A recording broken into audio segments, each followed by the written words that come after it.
the same motion. Well, that, it's like, for not giving her reasons to believe it. Okay, then to a select board meeting, there's the reason, like, it's not rocket science, so, yeah, but. Her contract would not have been. No, no way, No, nope, and it would have been a fight. that's why there was no evaluation, nothing was done, what was supposed to be done. She would have been. Yeah, we'll have a conversation. Okay, it is 6:30 PM, so I'm going to open the meeting. So in accordance with the requirements of the open meeting law, please be advised that this meeting is being recorded and it will be broadcast over the Lunenburg Public Access Channel and uploaded to the Lunenburg Access YouTube channel. The following information, excuse me, I'm gonna stop that. The agenda lists all the topics which may be discussed at the meeting and are those reasonably anticipated by the chair.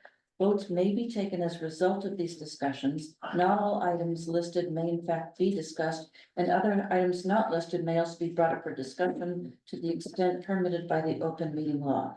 So to open the meeting, I'm going to take attendance. So tonight we have present Karen Menard, Yes. Chris Sullivan, Tim Lawless, and myself, Anita Shipers. We also have present tonight Tom Doolittle from the OPM firm Skanska. And we have Chris Ruth, our facilities director, here as well. So the first agenda item is to complete scoring of the proposals submitted by the landscape design firms. At our last meeting, we had done the initial ranking, which was a very brief stating of scores by each member of the commission. We were not able to score the evaluations of these submitting firms. That was being done by Skanska. So tonight we are looking to get feedback from Tom in terms of what happened with the evaluations. We did receive, evaluations for each. We'd asked that they each provide a minimum of 3 references. We contacted 3 references or more if they were provided. We did not receive any, we did not receive all of them, but we received at least 2 for each, team. All of the references came back extremely positive, as you would expect, because nobody's gonna give a bad reference. I am sorry, I am not prepared. I do not have those immediately at hand, but I can provide them to you, or I'll pull them up for later discussion if you want, but. We do have some firms coming in. They've been instructed to wait there till we go to get them. Yeah, I just sent them into the front meeting room. Oh, perfect. Thank you. Thanks, Tim. So I guess we can either just score them all evenly. There was nothing in the reviews to suggest to us that one firm was superior or more advantageous than another firm. Okay. All right, so what would you advise we do in this situation? I think we can either score all of the firms evenly at the same value.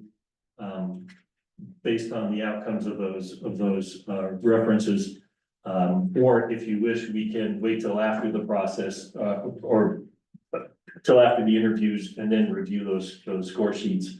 And look at them then and see if there's anything that tells us a negative. I'm trying to find them on my computer right now, so Okay, I'll pull them up as quickly as I can. what's the wish of the commission? Do we want to wait until after the references? Yeah, that's fine. I mean, if everybody's gonna be scored, everybody's gonna walk away with the same score on that, it's sort of. The ranking still stays the same as Everything what we had the other Exactly, night. exactly, so. Mhm. Right. Okay, so why don't we, if everyone's okay that we'll just wait and I finish just, that evaluation scoring discussion after? I had some questions about the references, but we can save that to the appropriate time, if it's not. Well, no, I mean, we have, even though the first firm's here, they're a little bit early, so we have a few minutes to ask questions regarding it if you want to. Sure. Yeah, so Nezra, for instance, they had letters of recommendation, they were good, but they were old, and there's nothing more current than 2021, I noticed. So I don't know if we could reach out to them and say, do you have anything more current, that we can go off of. because 2021 was already 3 years ago, and who knows with their management change, because there's not a ton of tenure on that team. Mhm. What's the quality, has the quality kept up with the project so far after their current executive board? The FNO, they don't seem to have much experience with 2 million plus projects, they have no letters of recommendation. Which one is that? F and O? Plus no Neil? Yeah. So that was a little concerning to me, and then Ray, D, the references were all select board members, of Bloomberg. I was like, but what experience did they have as it relates to, I know they're just clients of theirs, but do they have any actual like tangible input or stake in the projects that were completed? Okay. Outside of just being on the select board. So that's just- Can you, what was your comment again on Fuss and O'Neill? I said they don't have as much experience with 2 million plus projects, and they have no letters of recommendation from satisfied clients. So I think we didn't make it a requirement to put letters in there, correct? We just needed them to provide, Provide contact. Yes. contact. Yeah. So, So I can't hold that. yeah, Tom, on the one for, Nezra, the contacts, the references that you checked, did those happen to be more current projects than 2021? We did get one reference response from, somebody on Nesra. This came from Stephen Jello at, Waltham Public Schools. And they rated them all 4s and 5s. They got a 4 on document quality, but 5 on communication. Budget control, schedule control, construction control were the sort of the categories that we asked on. And they got 5s on everything except document quality, which was 4. They did not provide any sort of detail as to why they scored 4 on that particular category. All right. Any other questions regarding references? Okay. Before we bring the first firm in to begin the review, we had a list of questions that we sent to Tom. Tom, what's the best approach for making sure that each of those questions get answered? Do you want to, should we kind of let you lead that discussion for the initial questions and then we can jump in Sure, with additional questions after that? that's fine. Is that okay with everybody? Yeah, did my question on like the phasing part, I looked over your list briefly, did something about that end up in there? It was. Yes, Okay, yes. aren't you glad you send me emails that I don't always get to read in a proper timely manner?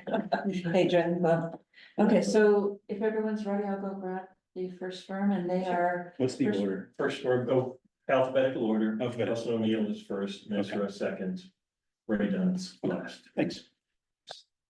okay, okay. It's all the debate. I know. You should Could remember have gone reverse and alphabetical order, get to shake it out. Really wasn't going toes.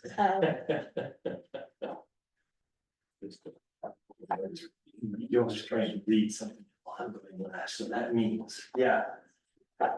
For you. They built the Waltham base was being built.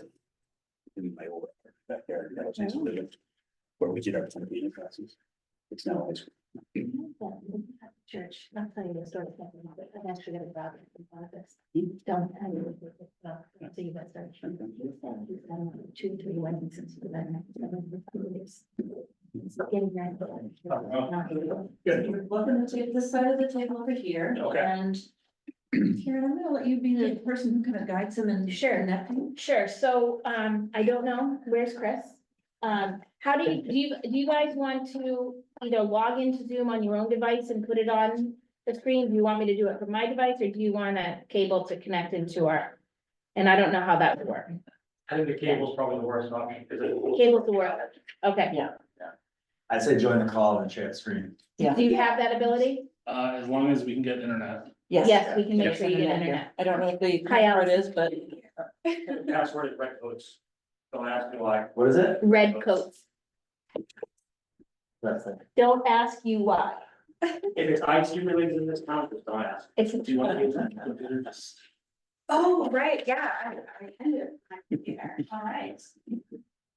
We have like triplicates of everything, so. Yeah. I also wanna make sure I confirmed it. Yes, so the power is, there is a plug down. I have one outlet, you want me to go under for you? Precarious. There's one over here if you want to grab this one. There's one over there. I see one right here. I'll just grab this one. Nobody kick her under the table, please. Too wide too. There we go. Okay. Yeah, I learned the hard way that the battery on this laptop lasts 45 minutes to an hour. You never know. That's all you've got anyway, so you should. It'll just go great. You know, you know. But with her luck, it'll like go faster and then she'll be sitting there going, my laptop's dead. These are the copies of the presentation, as well as the USB. Okay, let's hand out the hard copies. Let's skip ahead though. No cheating. Yeah. Let's make it. Give you back your.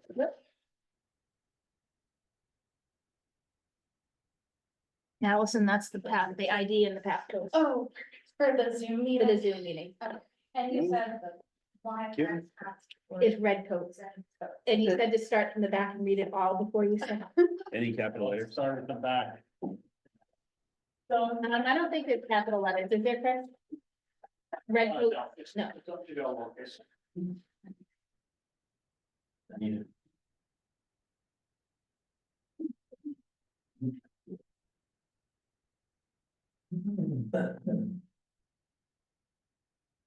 It just takes a minute. Yeah.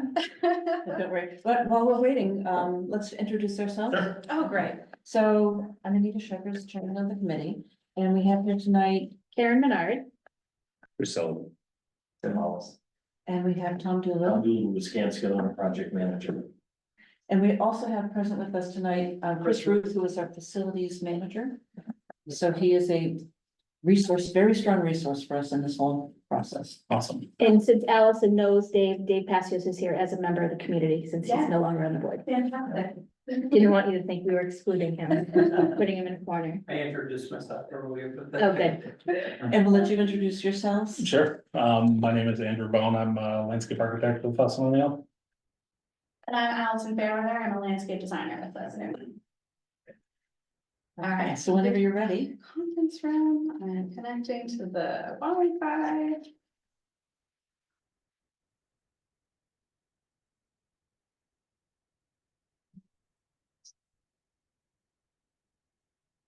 Will you help us march the time? Yes. Opening that. Okay. And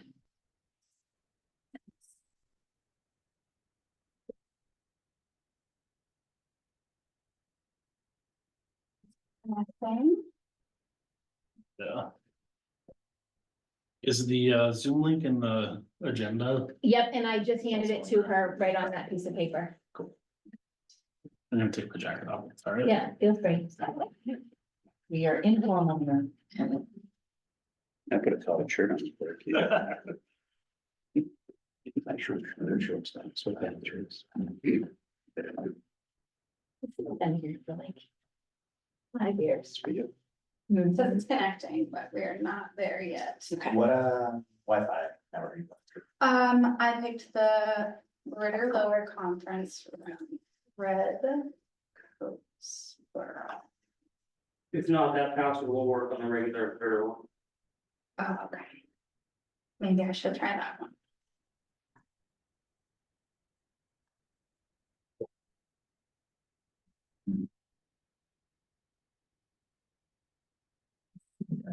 And yeah, breakfast didn't work for me on the lower conference, right?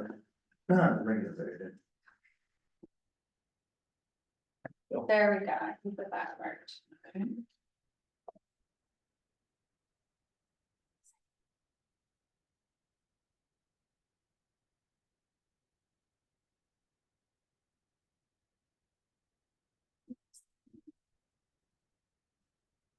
Yeah.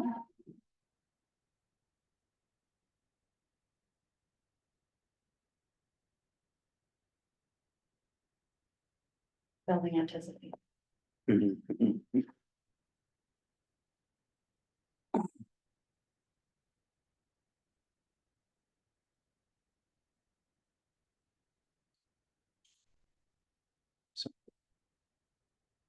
It's fine. I know. That's why I didn't put too much stake in it. I saw it 2 days ago. Every day. It's so bad. I text from. Yeah. Almost there. Connecting via Zoom. Okay, and, And you have, I've already shared the sharing capabilities. oh great, should I join with computer audio and just go mute? Recording in progress. You're not Yeah. joining your, You just, you can, mute it. Down.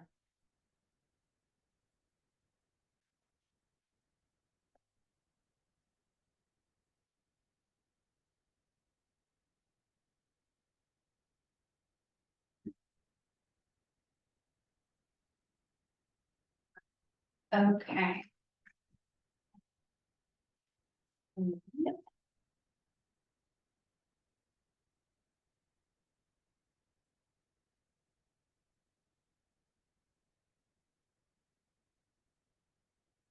Right, Perfect. Thank you.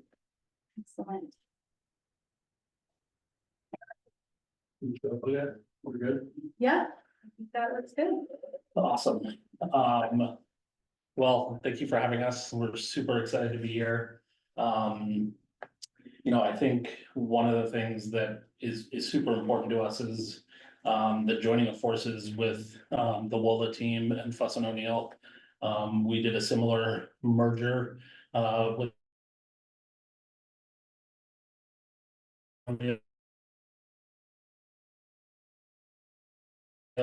about a year prior to WOLA joining. Is out on her maternity leave right now, but she's due back end of September, which we're super excited about, super happy for her. And she will be the lead project manager on this project moving forward. So just a quick agenda, a little bit about Fuss and O'Neill, our team, understanding of the project and project background, why Fuss and O'Neill we believe is the right choice for this project, and then some time for question and answer. So Fuss and O'Neill is 400 people strong and growing. We have multiple offices all over New England and New York. And I think it's important just to really point out that we have Lunenburg surrounded. So we have the capacity to get here from various spots and very quickly. So I think that's a really important part of that.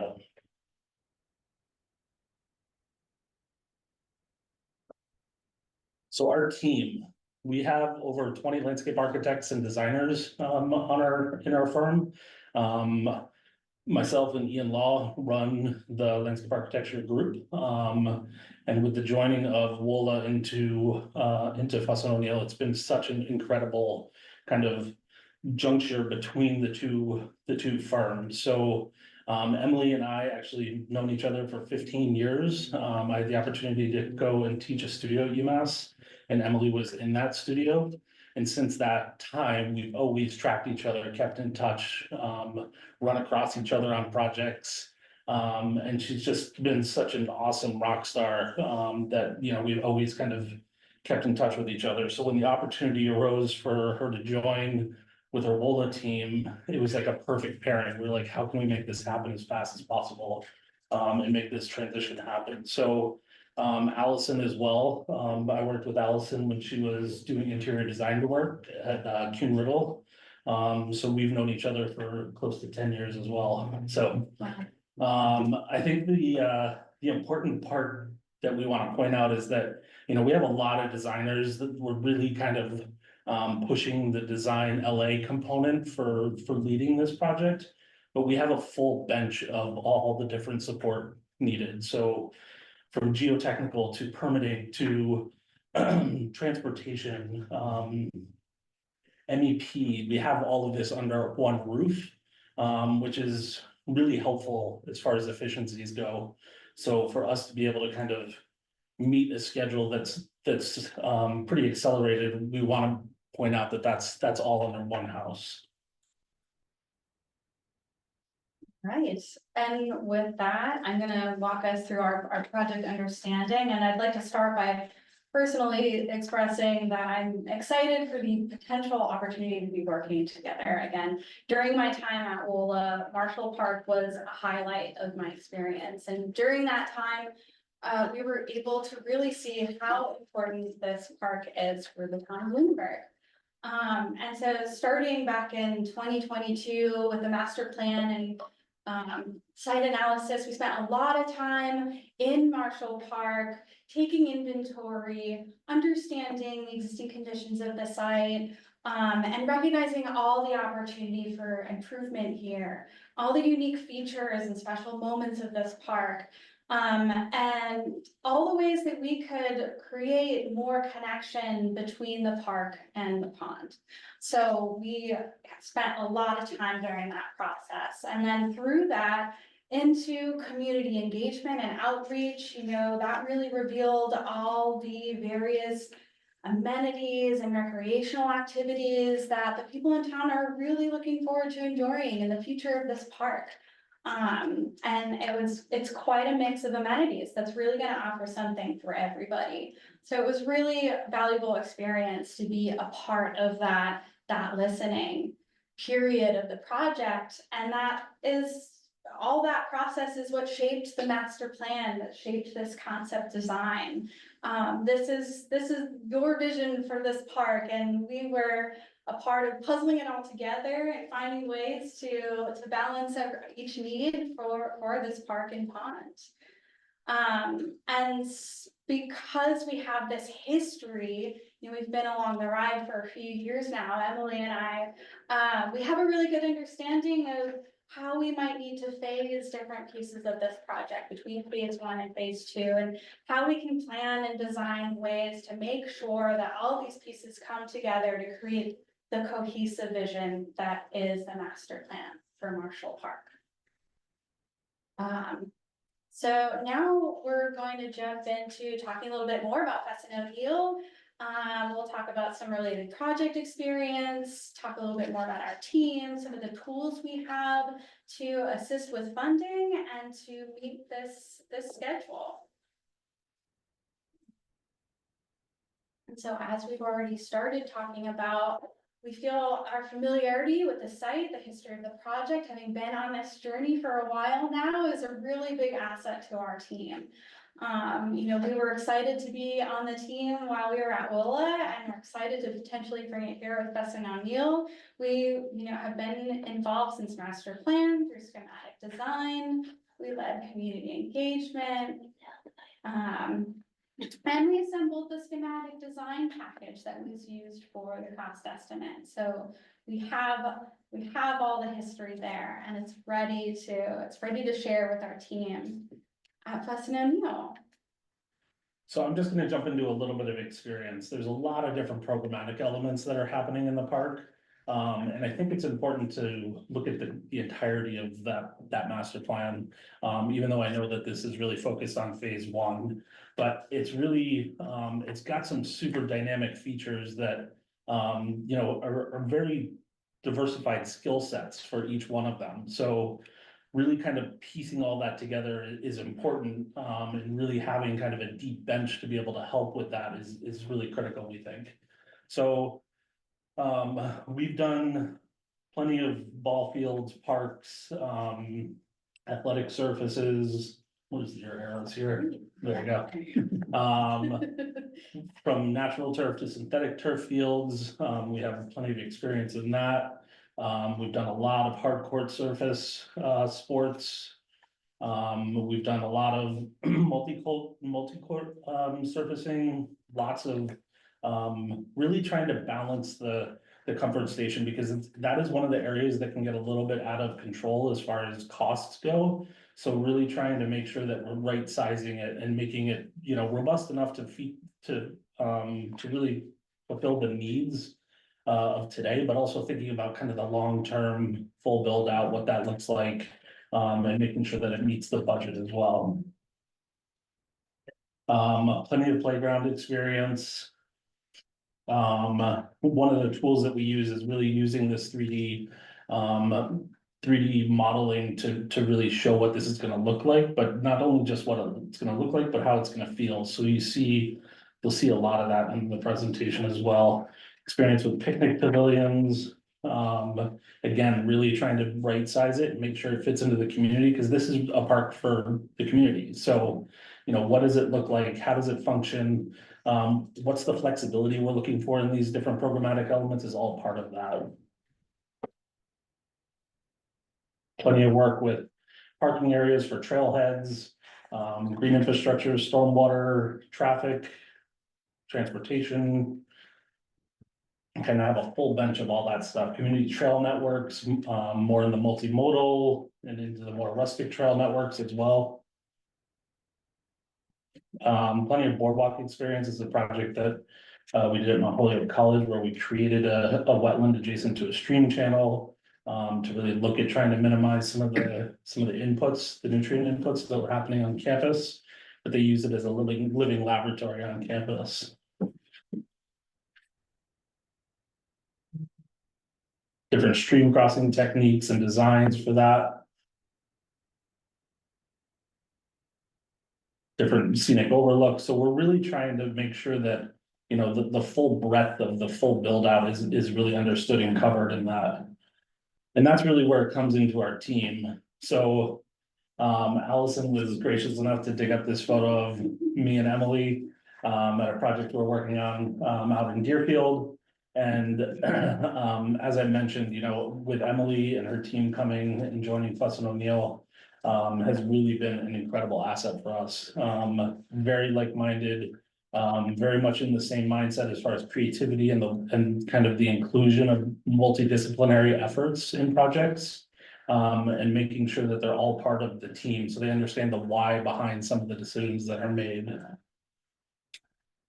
Our community engagement is really kind of at the core of what we do. We understand a lot of the community engagement has been done to this point, but that will continue. So I'm really looking forward to continuing that effort as well. And this is our crazy team out of Springfield, just to show a little bit of our flair. You know, we're a really tight-knit group. Everybody comes from different walks and different backgrounds. Everybody's super excited to work on this project, so.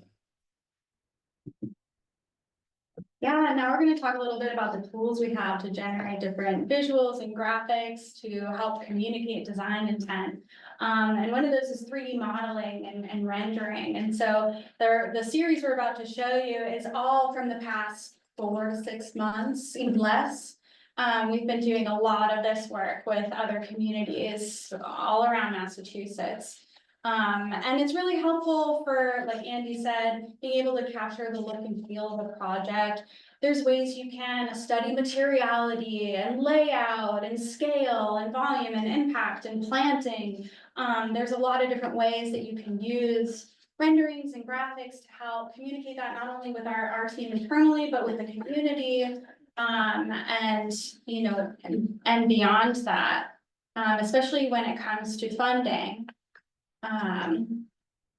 Yeah, so with this, we really, we want to be able to help the full vision of this project come to life. And kind of a byproduct of doing the 3D visualization and work through, is we have a product that can be utilized when going after funding sources in a very competitive market that kind of raise the project above, other projects that may be going after the same funding sources.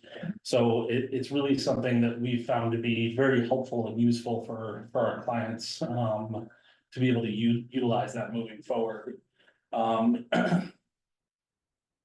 So just one quick note. So over the past 5 years, we've helped our clients and communities raise over $100 million in grant funding.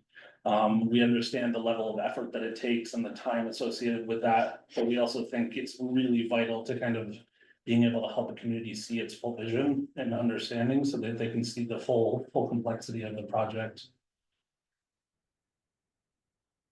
So on the schedule. So the schedule for this is vitally important, and just as a teaser, we wanted to throw this in here. If you take a close look at the graphic here, this is Marshall Park. This is the rendering of the park.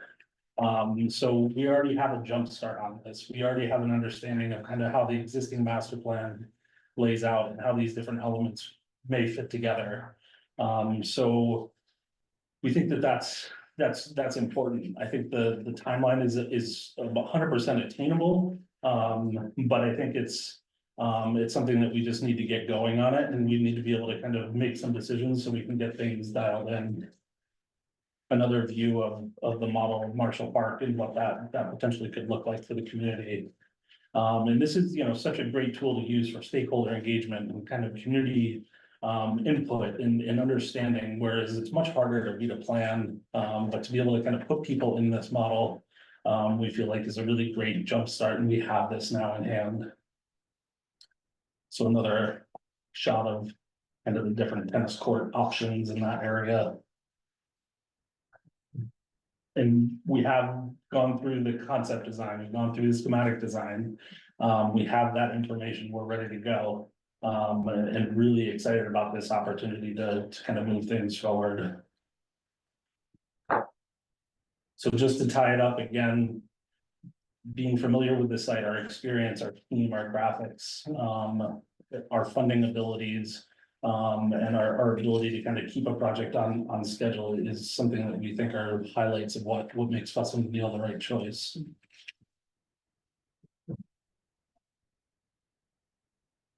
And I think with that, we're open for questions.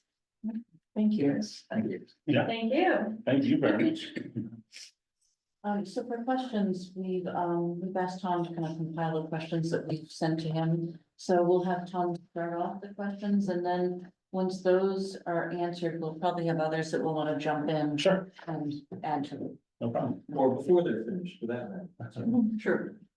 Okay, first question, can you commit that the people identified in your org chart will be the individuals assigned to this project for its duration, and that they're available to start upon signature of the contract? Yes, with the caveat of Emily being, and life things happening, but yes, yeah. Thank you. Describe your team's quality control and quality assurance methodology and how you approach how your approach will minimize construction change orders. Sure. It's a great question. We have a very stringent QA/QC methodology that we work through in Fuss and O'Neill. I owned my own business, so I knew what it was like to be the last person to kind of get the final look and put the stamp on the plans. And it's great to have someone else now that does that beyond me.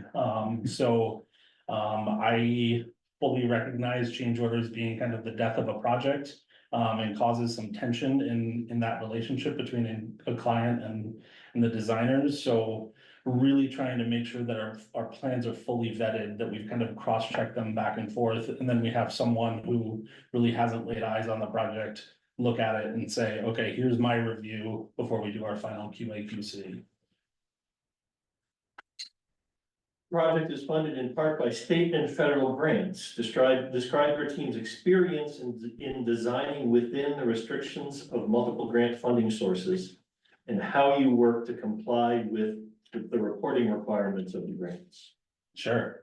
Another very, very valid question. And we do this a lot. We do a lot of work in the LA department, in our water and natural resources department, in our community development, with our transportation group, all have different grant funding. And each one of them have different reporting requirements. And it's really about being organized, being on top of things, making sure the schedule is laid out so that we can make sure we're hitting these markers along the way. The different reporting requirements are key, and when we were a small business, Emily and her and mine and my own, it was a huge amount of work to kind of get those things. But we have a full administrative team that understands the reporting requirements and how they're going to be set up so that it's as smooth and seamless, and lack of a worry and effort. We also do a lot of like a pre-check on any reporting requirements, so we'll do a draft, make sure that everything's on there, so that we kind of have it dialed in and that framework is set up moving forward. The project has a very aggressive schedule for phase one to comply with the requirements of some of those grants. How will your team work to meet the schedule? Sure. Yeah, so we're ready. I don't want to say we're gonna get in front of our skis on this, but we're we're dialed in and get ready to get this thing really started as soon as we have a contract in hand. I think the important markers and the schedule that we'll lay out will show how we get there. I think the permitting is one of the key pieces of that we'll really have to talk through and think through with the community and the project stakeholders to understand what are those markers, what are those permits, what is going to be triggered that we need to get done for phase one versus moving into phase two. The project has previously completed a schematic design under a prior contract. I think you're aware of that. In your review of the documents, what do you see as the areas of the design that will need further evaluation before proceeding to the next stage? Sure, so I think the biggest piece of that, and you can jump in as well, is geotech, and understanding kind of the comfort station and how that fits into to understand kind of how that sits in the ground and stay secure. I believe there has been test pits done previously. But there may be certain areas that we need to do a little bit more exploration depending on the stormwater and stuff like that. Lastly, from me, please describe your team's experience with the Army Corps of Engineers water quality permitting. Sure. So a little trick to my background is I spent the last basically 17 years of my career really focusing on kind of the ecological world and the joining of the people in that ecological world. So how do they work together? So I have a lot of experience in the Army Corps and the waterways permit, whether it be through docks, boat ramps, launches, boardwalks.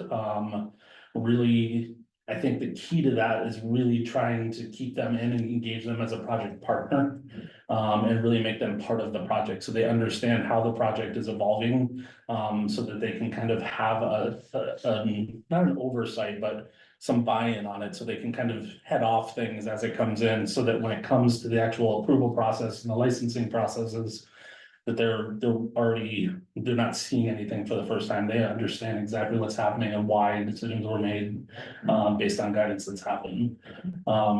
So everywhere from working with the Army Corps on the Connecticut River, I've done miles and miles of work on the Connecticut River to the coastline. So both riverine and coastal experience play into all of that. So I think we're really well equipped. We have permitting experts, which is they're not they just love permitting and they get into it, and I bless them and embrace them for being on our team, but they're really, really good about kind of providing that guidance and keeping in touch with the regulators and having awesome relationships with them, so that they can just reach out and send an email and not have to go through a formal request. And I think that that's really, really critical. It's so helpful because that is a full-time job in itself, really. It's a piece of a project. So yeah, it's been great working with April, who was helping a little bit, doing some coordination with the docks and boardwalks. Yeah. That's it for our list of questions. So we have about 10 minutes left for additional questions from the committee. So I just want to make sure I understand the org chart a little bit. Sure. Obviously I go back to the WOLA days. So Dan Delaney would be like Nick Betts, something along, but like, is that the order like that? Yeah, so Nick was our civil engineer, Okay. so Dan would be overseeing the civil team. Is that, Andy, how you would describe it? Yeah. Working with Amy and Okay, Jimmy, yeah. Yes. okay. So we have at some point, a skate park is going to Sure. be placed. Yep. So just curious if you run into something similar to that in some projects before, where there's a completely separate entity, a completely separate sort of deal, not attached to this in any way, Yeah, but coming into the same space that maybe is part of, sure, intertwined in phase one of this project. sure. And how you've done that and accomplished that and, Yeah. No, it's something unfortunate that happens a lot. And it's really, it may not be a completely different entity, but it's hey, we want to throw this programmatic element in, but it's not gonna be ready until X, so we need to make kind of adjustments to make sure that we have room for it and we don't do finished stuff around this so that we know we can kind of get access to it and not destroy something brand new. Communication really is the big part of that and really making sure that you're dialed in on that communication about what they need. You understand their project as much as they understand yours so that we can really make sure they blend together. And we're kind of those, there's never a clean line of like, here's our limit of work and here's your limit of work. It's a, you know, how do we flex that so to make sure that it looks like it's always been there when it does get implemented. And that workflow was something we did during schematic design with BOLA and working with the skate park team. So we have a little bit of a relationship there or some past history working together. So I imagine that, you know, blended with your experience of making room for a piece like this. Yeah, we'd be prepared to collaborate and make sure that both pieces are a success.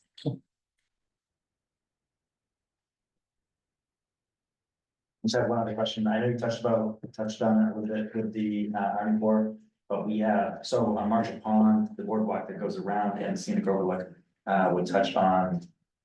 I assume you would have to involve the Conservation Commission to do work over near wetlands like that.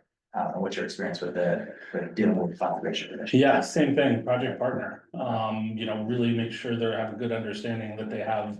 I think this is one of those easier ones for a Conservation Commission because it's such a community amenity moving forward. I think the idea is really just minimizing the impacts everywhere possible. So if it's, you know, looking at doing winter work so we can just lay down swamp mats and do helical piers and really have a small footprint and small penetration into the ground and be as delicate as we can so that when we come out in late winter, you know, everything just pops back up, you know, it's, you're not destroying the vegetation. So those are the things that we really look at to make sure that everybody has a comfort level with it. But I think it's also one of those things that it's a great educational opportunity for the community to get out over some of those areas that are much harder to get to for a lot of people. So I think making sure that they understand the educational opportunities of kind of the ecology and the environment and how important these different sensitive areas are is really key in that. Sure, yeah, thank you. Yep. One of the things that we know we are going to need a lot of your help with would be educating the public in terms of what this project is going to encompass. And we need their buy-in at the special town meeting in November to get the additional funding. So there's two parts to that. One is how do we make sure that we have the most accurate information possible in time to prepare for town meeting? Yeah. Because obviously we need several, you know, weeks before town meeting to have some number to present to our leaders in our community and to the public. So that's part A. Part B is what would you envision community engagement being like to help the public understand what we're going to be asking of them at town meeting? Sure. It's a little bit hard to perfectly answer the question because it's very, very based in what how does the community engage? We would love to get and go where they are.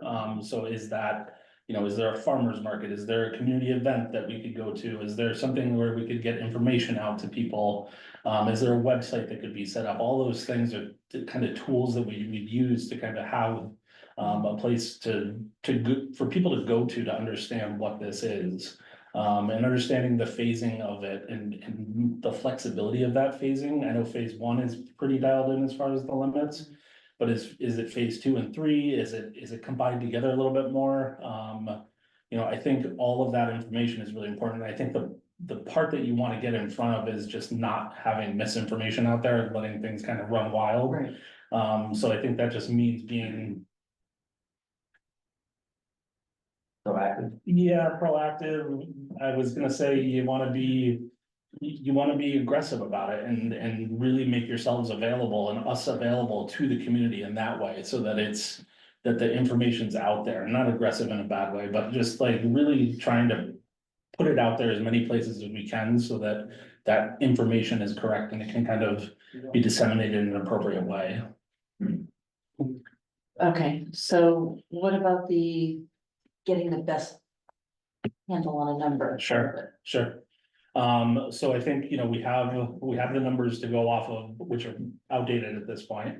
So really getting a good understanding of kind of the sniff test on where we are now. I think initially we would really look to sit down and springboard this out, say like, okay, this is our understanding of phase one. Are we all on the same page? Has anything changed? Is there anything we don't know that we should know? And really getting kind of our cost estimator in there up and running as quickly as possible so that they can get those current numbers dialed in. I think that's the way we would really try to get in front of that. Costs are bonkers. They're starting to come down in some areas, but you know, it's when we do open bids, like, we're still like, where are these numbers coming from? We have found that having professional cost estimators on our team has really kind of narrowed that gap for us to be able to say like, this number is, just throw this number out, because this is not appropriate. This one's 10% high, this one's 5% low. But we still see rent, it's really making sure you also get, when it goes out to bid, to public bid, that you really get good involvement from a large pool of contractors. The issues that we run into is the contractors are super busy with all the work that's out there, and you get like one or two, and that can make it challenging. So, a lot of times we look to try to bring on potentially a project partner early on, or work with the CM to really understand, you know, where these numbers are. So that's another option as well. Our cost estimator on our team is Structures by Design, who was part of the schematic design cost estimate as well, so hopefully there's some efficiencies I there. think she did our second, and I'm looking at Chris Ruth, she did our second cost estimation for us. The redo was in January of this past year. So we've worked with her twice on Awesome. that. Good. Do we have any other questions?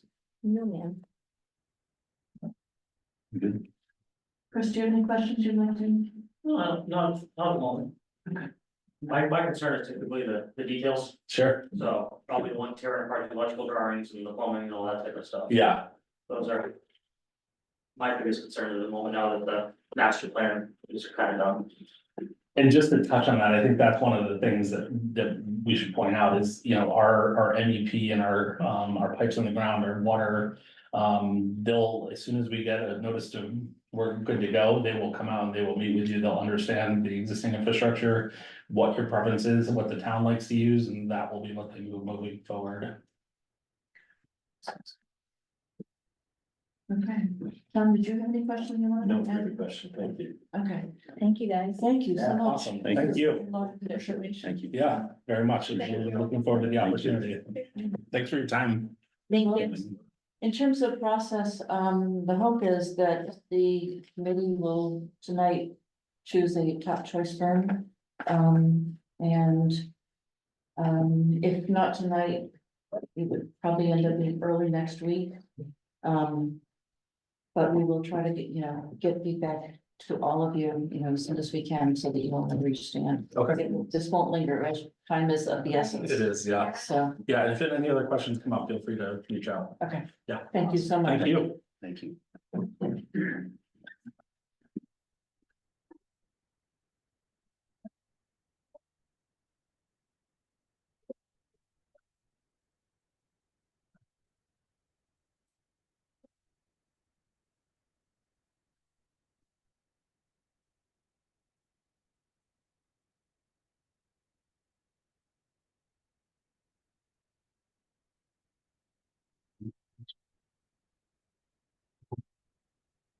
Good to meet you all. Nice to meet you. Thank you. Good to see you. Thank you. Talk Have to a you great soon. night. Thank you. Good to meet you. Good to meet you. Now take care. That's the point, but I believe it's something about- Hey, you can keep code, Dave. Yeah, Thank you, David. Appreciate that. Thanks, Dave. I introduced myself as a former member. of- Perfect. I'm thankful for you for that.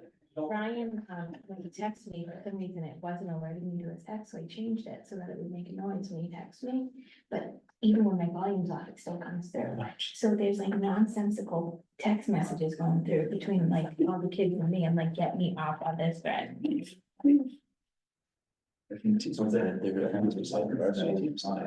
yeah. Yeah, so, So she likes the start. Tom had asked, what's the best approach to this? Based on what I've done years past, we usually wait till, all Guys have that side of the table. Part of our full decision. Thanks. Hi. Good, how are you? Good, how are you? Good, thank you. If you're doing a presentation, Yes. if you want to use your computer, there's information for logging into the Zoom call. You can share your screen with us. We'll give you a few minutes to set up, Thank you. then we'll do introductions and.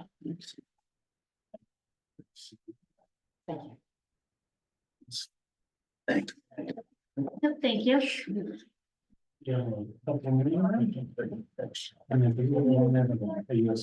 Please. Yes, is- Well, I'm gonna have you leave it all in the envelope Oh, and, okay. and I'll just take all that and, we'll. Thank you. you got that from the previous folks, but USB, USB? yeah, it's enabled. Okay. Yes. perfect. Yeah, This little bit red. We have some folks joining us via Zoom. Well, no, so what it is, Thank you. Yeah. we record all of our meetings, but because we're in this small meeting room, it's easier for us to do it over Zoom. This is our eyes. Oh, okay. So, like, anytime somebody talks, it picks it up. But what we found with this room, it's better than our town hall for presenting. So if you can log into Zoom and log into this meeting and share your screen, we can see it there. Oh, that's great. Whereas in our other town hall, We need to do it's this. across. Now, we all know his password is that. Can you get him? How's that? I'm an open book. So the idea is to access Zoom here and then use this. That's the Yeah. ID and passcode for the Zoom meeting. Excellent, thank you. Take a second here.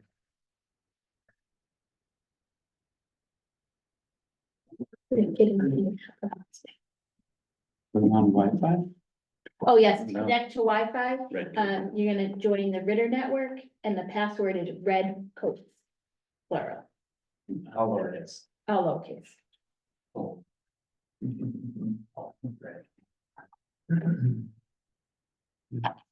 Redcoats. Red coats, As in the British. I yes. suppose. Yeah. Yeah. Had a red wool coat when I was in Boy Scouts.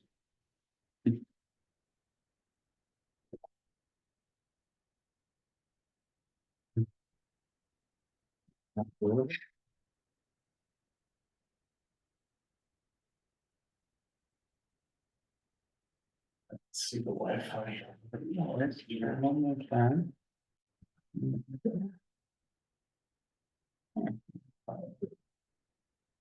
Is it showing up? No, yeah.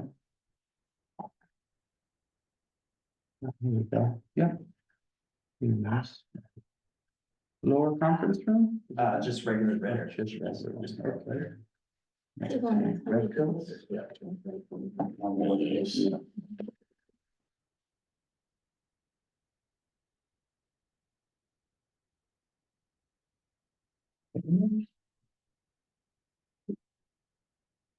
It's thinking about it. It takes. How many folks are you interviewing today? Three. Are we the middle ones or the Middle last ones. ones? Middle ones, okay.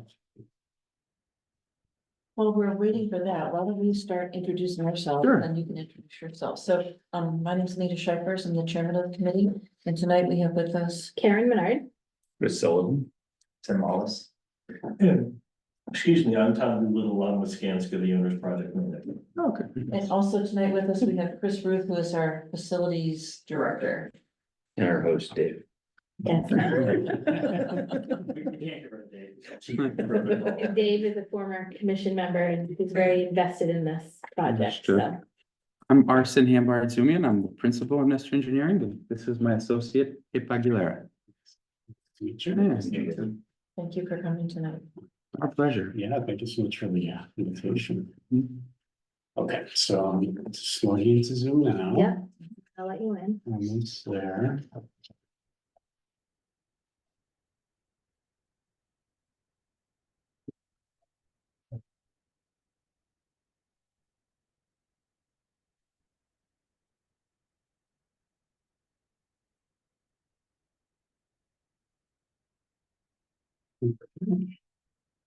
Want to present? Anyone? Yeah, I'm gonna share the screen here.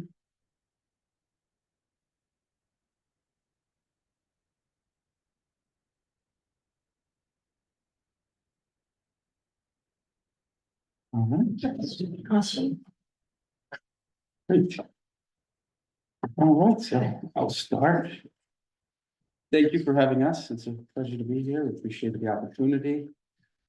We'll run through a brief introduction about our company. Next slide there. Talk about our services, our project team. We have a comparative schematic design of a similar project we completed to essentially just show you how we do it and how it compares and how we'll be able to pick right up where you have left off and run from there. Discuss our approach, the roadmap, your timeline for the project completion. And HIP has some ideas about monetization and funding sources that we've encountered with other projects that we have completed, and some general considerations for the site. So Nestor Engineering was established in 2011. I'm a founding member. I split off of Gale Associates. They're a nationwide company. They specialize in design of parks and athletic facilities. I had some ideas of how I thought I could improve service and work with clients a little bit from more my perspective, a little more closely, a little more intimately than a large firm. And so I decided to try that out, and it's been very successful since we did. We've completed over 100 public projects across Massachusetts. We're licensed in 5 different states: Massachusetts, Rhode Island, New Hampshire, Florida for fun. Completed over a $250 million in projects as far as construction value goes. And we worked on many sizes of projects, small ones from 1 acre to 120 acre parcels. We currently have a very large project in Waltham, Massachusetts, that's about to be completed. And we boast 100% success rate with permitting, whether it's through conservation, planning boards, zoning boards. I'm on a zoning board in my local town, familiar with the process, and well versed in regulations, so we'd be happy to help you with those. Our services are full encompassing, but we primarily focus on civil engineering. And as I said, we specialize in parks and athletic facilities. That's our bread and butter. We have completed many parking lots, some parking lot only projects. We've completed a charging stations, parking lots with charging stations for buses, for schools, things of that nature. We complete peer reviews. At times we're brought in as expert witnesses in cases of litigations where projects go sideways, especially when dealing with athletic facilities and drainage issues that may arise. We're brought in to provide our expertise. We're actually doing that on the Cape at this time as well. We provide master plan servicing. We do our own land surveying, except when it comes to property line boundary disputes. We have a sub-consultant who helps us with that, and they're listed in one of the future sheets coming up that we'll talk about our sub-consultants and people we collaborate with. Similarly, wetland delineations and permitting. We do all our permitting in-house, but we do have 2 wetland scientists that we work closely with that helps us with field delineations reports, attending conservation meetings if needed. But we're very comfortable going through the process ourselves as well. Construction administration, we always provide construction administration for our projects. We like to have some form of control and oversight of the things we design, because if things go sideways during construction, that could potentially have a bad reputation in us as well. So we want to be involved. At times we provide resident engineering services on a part-time or a full-time basis. If, for example, you're not sure about the contractor, or we have mixed reviews and you're unable to go with a different contractor, if it's a low bid situation where they're qualified, but there's some issues, we sometimes recommend resident engineering services to keep an eye and make sure corners aren't cut or you don't have costly issues down the line. Project teams and folks we've collaborated with and continue to collaborate with, we keep our circle fairly close and tight. That way, if there's ever an issue or we need really prompt response from someone, I know these people by name, I have their cell phone, I can call them. For example, Scott from Terracon, I've worked with him for 15 years. He's up through a couple of companies, starting from Terracon and then going back to Terracon, but I've always stayed with Scott because I know him, I can trust him. They are geotechnical engineers. I'm a licensed soil evaluator myself, but when doing light towers, foundation scoreboards, building foundations, we will sub out the geotechnical services to Terracon. They will obtain soil bearing capacities, infiltration rates, all the data we need or our structural team needs to calculate the design. Terra Environmental, they deal with contaminated soils, which you do not have on this site that we're aware of. LYF Architect, they would be involved in this project if we were to be selected for the field house restrooms building design. We've used them in the city of Waltham for Leary. We completed a 80 by 60 field house there with them, including locker rooms, official rooms, private restrooms for the officials, restrooms for the public, full concessions with friolators and all the requirements. Not that you have to do that, but to that scale. Also, we completed North Attleboro High School's field house, brand new field house with restrooms designed and permitted for the number of seats for the bleachers. We're able to get a waiver from the plumbing board, reduce the number of fixtures that's required, and do half of what you have to. I don't believe you have extensive seating here, but if you have an athletic facility, the state code requires you to provide the same level of restrooms as you would at Gillette Stadium, which is very excessive. So regularly, the planning board provides a 50% variance just by applying to reduce the number of fixtures. So instead of at a 2,500 seat stadium, instead of having 60 toilets, which is very excessive, you could have 30. You know, and then don't quote me on the number, we have a calculation, but approximately that. Vincent Diorio, he's our electrical engineer. If there's lighting, electrical to the building, scoreboards, etc., we will collaborate with them. And the last consultant that would be relevant to this project would be irrigation consulting services. I don't believe they're necessary for first phase, but down the phases, if you do the athletic fields, they design drip irrigation, athletic irrigation, all the necessary plans and documents for public bid. This is a project we have in Waltham. It's the old Cornell property. It was the old state hospital that was vacant for years. It was a highly contentious site. There was a lot of people unhappy about it. There was not much anyone could do for a long time. We were involved to provide community outreach, start the discussion and facilitate the process. This is phase one. It's 75% of the way through construction. It has a universal playground that's going to be one of the largest accessible universal playgrounds in New England. It has a mini golf course to the right of that, multiple parking lots. We're gonna have a walking track with mileage showing the distance you get around the walking track. Those rectangles on the sides are gonna be poured in place surfaces with exercise equipment for various levels of abilities, mobility and exercise ability, so folks can walk around, get the exercise they need, work on their muscles. And then as you go up the winding path, further up, you can actually play this video. This was our schematic design, but as you go up the path, there's a memorial area, there's signage along the way, recognizing the people who were affected by the facility, who were treated by the facility, recognizing, you know, the difficulties that they've had, and just bringing recognition to the site and the history of it so that there can be some kind of a closure to the facility.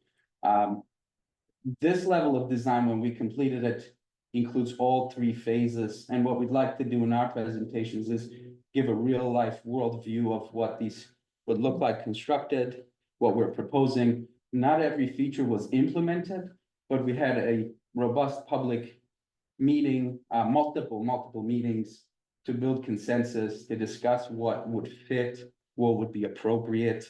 At times, presentations, we had over 500 people through Zoom, and we had to regulate, who could speak, how do you manage that?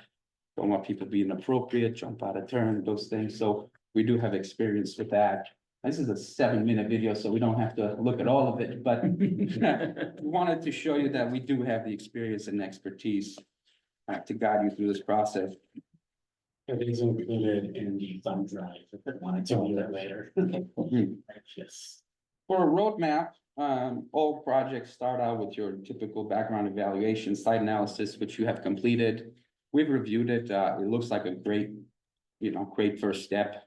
It looks like a well-done survey. The wetland delineations for what part we saw was there. A lot of the survey points, the boundaries, everything looks, for what we could tell from the PDFs, it's a great job. Compliment whoever completed it to date. Planning and schematic design stages, you have essentially gone through that, it appears. We would continue that. We would propose reviewing it with you to see if there's any changes you would like, any modifications. Clearly, there's already a 3D rendering. If you wanted to modify that based on any changes, we'll be happy to do that for you. If you want us to provide any public presentation material of what the project would look like, signage about what's coming down the road, or how to phase and subdivide the project, we could do that. And then we would just jump right in with construction documents and permitting. There's definitely going to be conservation permitting for all the different phases, bid assistance and construction administration. We like to see the project through, and then most projects have one year completion warranty period, and we will make periodic site visits 6 months and right before the completion of the warranty, because things can get forgotten. You might have a tree that's dead, that's under warranty, that you haven't gotten around to, and you're not sure when the warranty's up, and we'll actively tell you, hey, you still have a month or two left, these trees are dead, let's get them replaced on the contractor's time before it's too late, and things like that. And I don't believe a lot of companies do that. But what we found, not only does it make the project look good, which makes us look good, it also keeps our relationship with you going longer. And when you have another project down the line, or it's time to redo this project, we're always welcome to redo our projects. Most of our clients are return clients. We work with the same entities 98% of them all are the time. return clients, and we find that as we continue this close relationship with our clients, if they tend to sort of move on and go to different locations, different municipalities, they tend to kind of bring us. Yeah, that's how into we've the managed fold to as grow well. quite So a bit. That's a great, that's a testament to what Arson foresaw when he left Gale, in terms of having that closer relationship with clients, and it's really helped us, and we feel very blessed because of it. I appreciate that. And I want to say that Gail does a wonderful job. I have no issues with Gail. Fantastic firm as well. And I'm thankful to them for having taught me everything that I've learned while there. For project timeline, we understand your timeline. I believe you're looking to award as soon as possible, early September, with the site design beginning end of September. Detailed design end of September through November, permitting November through January. Permitting process can range anywhere from 30 to 90 days. Legally, I believe it's a 90-day maximum period that the municipality has to permit. Oftentimes, depending if it's one meeting or two, if they require additional information, it'll be between 30 and 45 days. That's pretty typical. It fits in your timeline. And especially for the first phase, it's very doable. Bid opening end of January, early February 1st contract award, with construction start mid-February. That's all reasonable. We've indicated here approximately a 6-month construction process. Normally, you wouldn't need the full 6-month window for this level of a project, but playground deliveries at this time are 12 to 16 weeks out. I'm not sure which playground company you're planning on using, but LSI is 16 weeks out. Game time and other things are at about 12. weeks out. So that should be one of your primary considerations to nail down the play equipment first. And in the construction end, that could be the first submittal process. You can circumvent that process by doing a direct purchase through a co-op board, which we've done. Waltham buys all their playground equipment directly. So you can have that material ordered, designed, permitted, and ordered right after permitting and not wait for the full construction to start and have the installation in the bid. So that large Waltham project, for example, that's over $1 million in play equipment, and they've ordered that directly. You pick the color, you pick the vendor. When you put it in the bid, public bid law opens it up to substitutions. Most contractors won't substitute. Now and then you get a contractor that will, and that's a long battle to say, well, is it equivalent? It's not equivalent. What is an equivalent playground? That has 3 slides. I have 3 slides. So it can get messy. So we do 50% of our clients purchase the playgrounds directly, 50 included in the bid package. Only once I've had a substitution. Again, so I think a 6-month duration, 4 months to get the equipment in, the contractor can do the site work, install the playground. It's during the warm time, so surfacing is not an issue. If you're doing PIP surfacing, the temperature has to be 40 degrees and rising, preferably 50 degrees. So there's no shrinkage issues, there's no delamination issues. And I think that would be a successful timeline for you.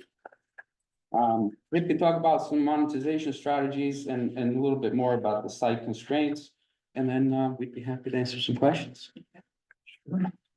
In terms of the RFP, we noticed that the month of November is when you may be going out to get some additional funding or potentially looking to secure some grants and that. So we thought, well, maybe we can include some of the items that some of our past clients have actually done in terms of raising some additional funding.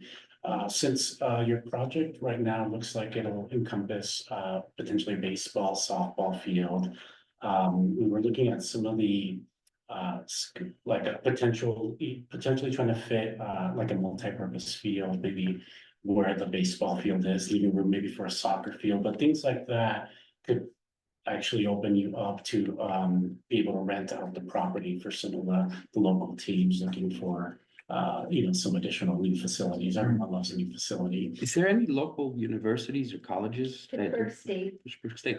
So we've completed 3 other projects where this university has contributed funding towards the construction of the athletic facility in exchange for playtime, available time on that facility. It might be beneficial to reach out to them as well to see if they're looking for field space. And that, if you do that in advance, then you can tailor the field to meet their needs dimensionally, because college might be different and it is different than high school. But for that extra space, you can get a lot more funding from them. Yeah, other sources to raise some money are crowdfunding, which is kind of like a Kickstarter, if you're familiar with that. We do, sponsorship and advertising in the form of many different aspects of it, but you can put banners on some fencing. You can actually, we have some clients that have gone and purchased some really high level digital scoreboards. And what they do is they sell that advertising space. Some of the local schools have kids that will be doing digital design, and so they'll use that as part of their strategy to educate the kids. In Taunton, the students actually get credit from the school for creating the advertisement in their school program and posting those advertisements on the digital scoreboard. Yeah, we had feedback in North Attleboro, which is a town very near and dear to us. Both he lives there and I've lived there too, but I've had the superintendent come back and say, hey, we actually got the scoreboard in and we sold out on our advertising, sort of schedule, which has been really positive to see that, and, the town be able to recuperate some of their costs. Memorial, and paver areas, the RFP did mention some, potential historic and some, in this particular case, we can actually do memorial pavers, where you would be able to buy those and put your name on it, purchase additional plaques, that type of thing is another aspect of the money fundraising, which we've done quite a bit of. Things like certain events, functions like weddings, certain items where people want to purchase the particular pavilion or space. That's something that does happen and you can, leverage some of that as some potential sources of additional. Are you folks pursuing any grants or CPC funding, or CPA funding at all? Or is it CPA, town? no, because we don't, we're not, we Participate in don't it. participate, that, for those who don't know, CPA is Community Preservation Act.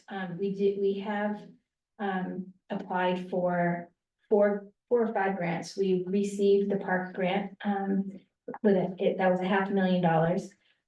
We, Congratulations. thank you, Yeah, we it's good to see. received the $1 million land and water grant. However, there's some hoops that we have to jump through with the Army Corps of Engineer permitting in order for the National Park Service to sign off on that, so that's there. And we did not receive the Trails grants, Correct. and we are waiting, still waiting on the ADA that we submitted to bridge the gap between our original estimate and our most current estimate for the playground. So we have done those. That's great. I think Yeah, there that's a are big still step. some on the horizon that we would like to apply for, but time will tell. Yeah, we always help out with that process. If you need renderings, cost estimates, et cetera, we're happy to help at no charge to help you get those grants. And regarding trails, we do have quite a bit of experience with trails. This particular project that we just mentioned has a brand trail. So, yeah, it's a very, a very sort of cool concept. And I believe it might be in that video. If not, it's in the I'm still subsequent stuck video. on the mini golf course. Oh, Yeah.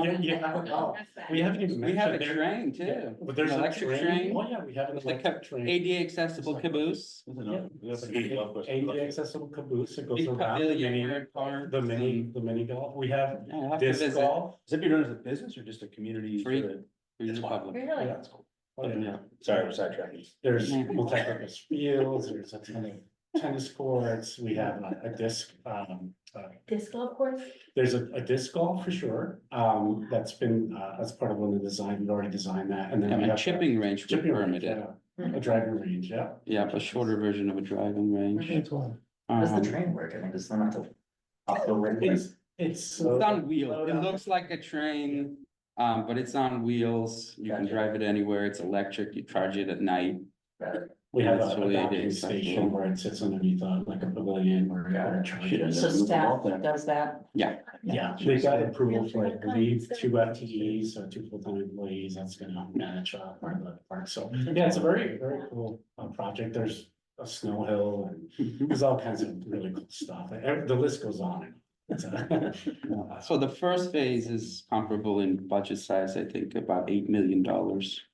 For the first phase that's being completed now, and there's another 2 phases about that much. It will be completed.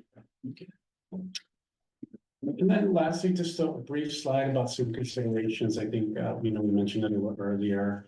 You can purchase equipment directly from the manufacturer, which will save you some money. That's a cost saving initiative.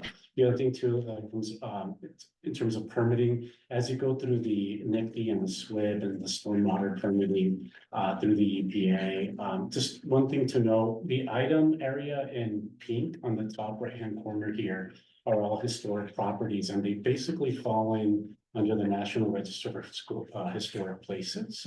So, because the property abuts that, we just want to be careful, in terms of drainage and those calculations and the type of, BMPs that you set up for the particular project, because of it it could get to a point where it could downstream affect those areas. So it's just a consideration, not big red flags, but these are all things that we think of, that we look at, that we try to anticipate. And it'll come up in the NIPD's application, whether you're Yeah. close to historical sites.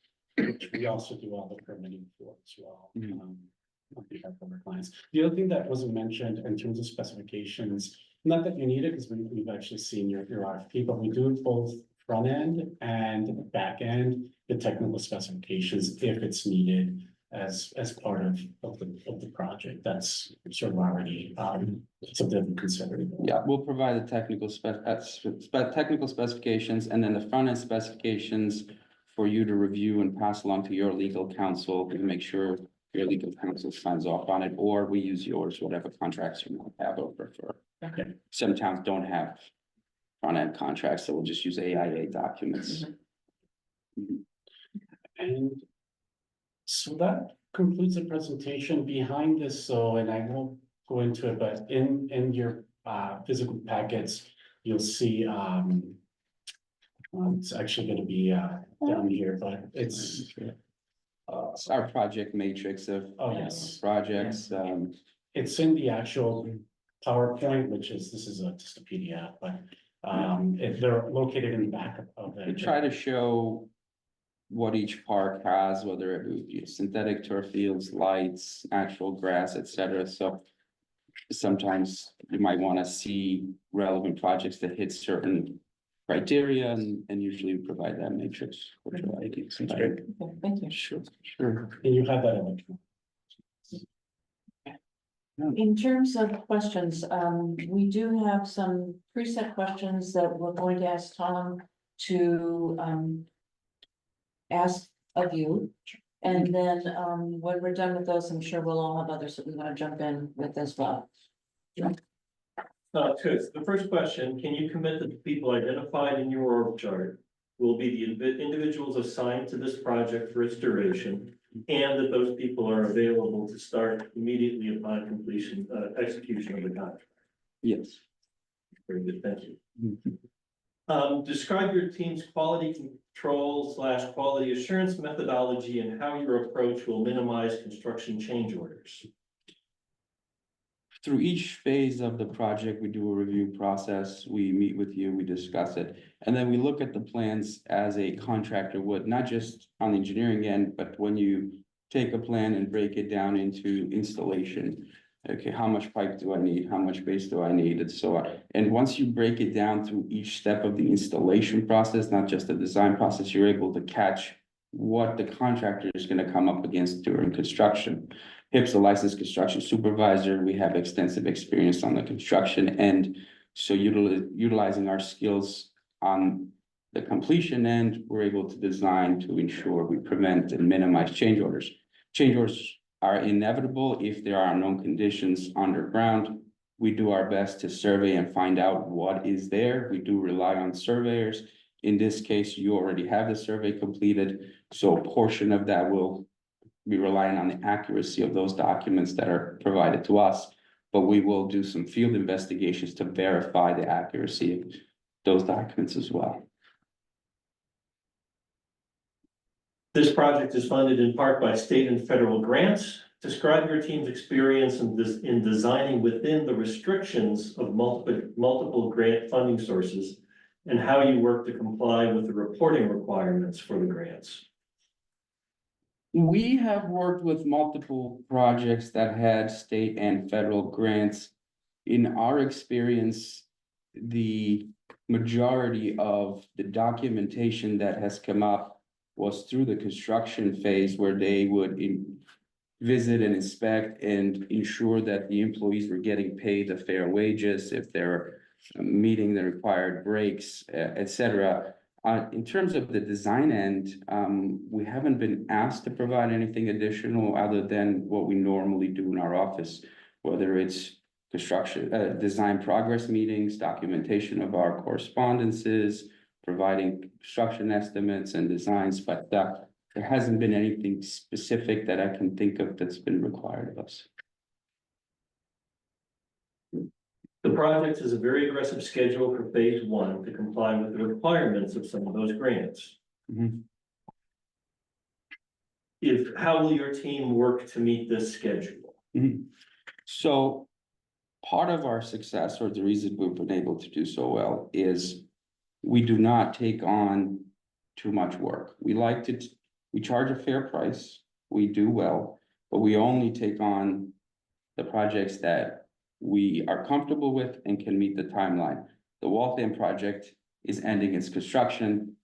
We're limited to one site visit every 2 weeks there. This will be a natural transition point to our next project. So we're very comfortable with meeting your timeline.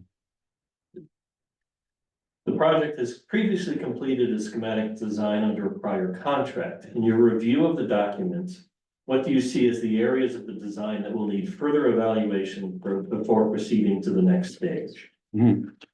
I will compliment the work that has been completed from what I saw. Obviously, we didn't have an involvement with the folks.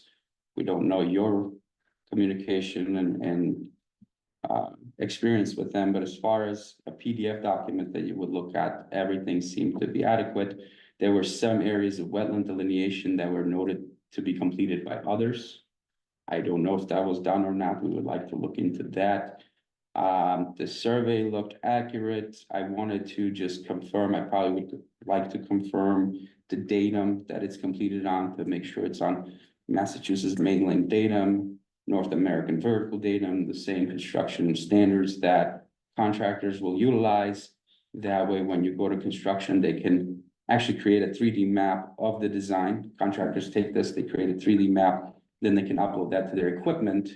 And that eliminates some of those construction changes and costs and issues where they can actually use it to work. So I would check into that to make sure the survey is in the right datum. I would check the wetland delineations to make sure they're appropriate. Also, the timeline, I'm not aware when they were delineated, but normally wetland delineation is only good for 2 years. So if that has expired, we'd like to go back and redo that. There was some areas left to be determined for treatment. Those will come up in the design and drainage calculations, but as far as the base looked appropriate to me. I didn't check all the field dimensional layouts. I did notice that the softball field had the foul zones turned in. So you're required to have a 25-foot foul territory, and then the regulations are vague after the infield, whether that 25 should continue or you're allowed to bring it in. In the past, we would bring it in to save space.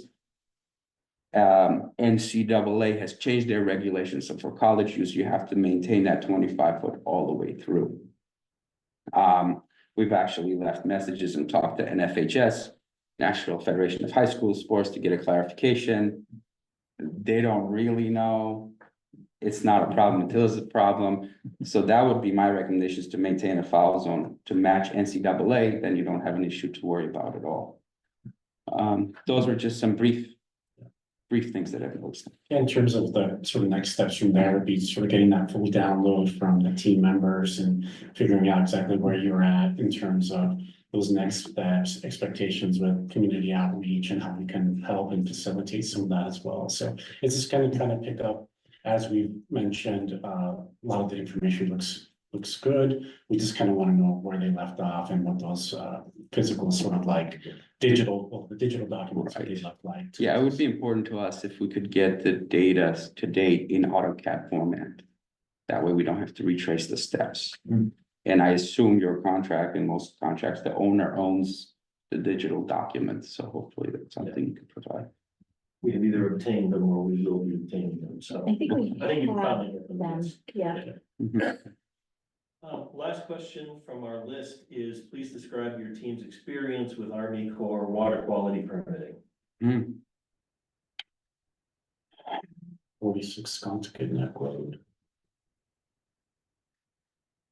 We have had work with the Army Corps. We've had a project in New Hampshire where it dealt with filling wetlands and replicating. So we work with Army Corps there. And we've had a subdivision where a developer had brought us in because there was historical filled wetlands, but it's not specific to water quality in terms of lakes and ponds. We would be limited there, but I am certain that our wetland scientists have quite a bit of experience there. Stephen Chamil, one of our consultants, has completed pipelines across the entire United States that required extensive Army Corps permitting. And Robert Prokop is a wetland scientist and a professor at UNH, who is one of the leading experts when it comes to wetlands. So we would rely on their expertise to that end. With that, I'm still on the mini golf course. I don't have any questions. We have a skate park that's going into the same facility under a completely separate sort of project, and we don't have any ownership of that at this point. We've given them rights of access to the land and so forth. So do you have I think the timeline on all of it is probably gonna coincide, they're all gonna kind of intertwine a little bit, so if you have experience in how you navigated working in the same parcel of land, very close with each other with two completely separate projects. We have, and it was with building contractors versus site contractors.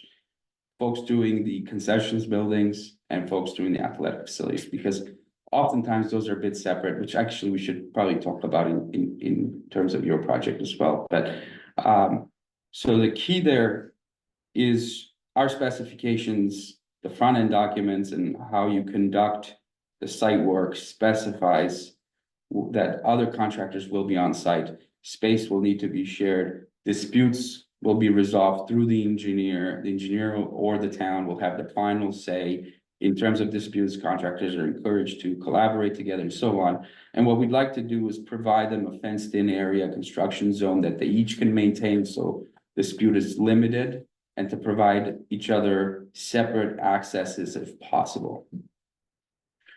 Just as a side note to the building, if you do not do a prefabricated building, that building will be a vertical construction. It's bid through chapter 149, vertical construction versus 3039M site work.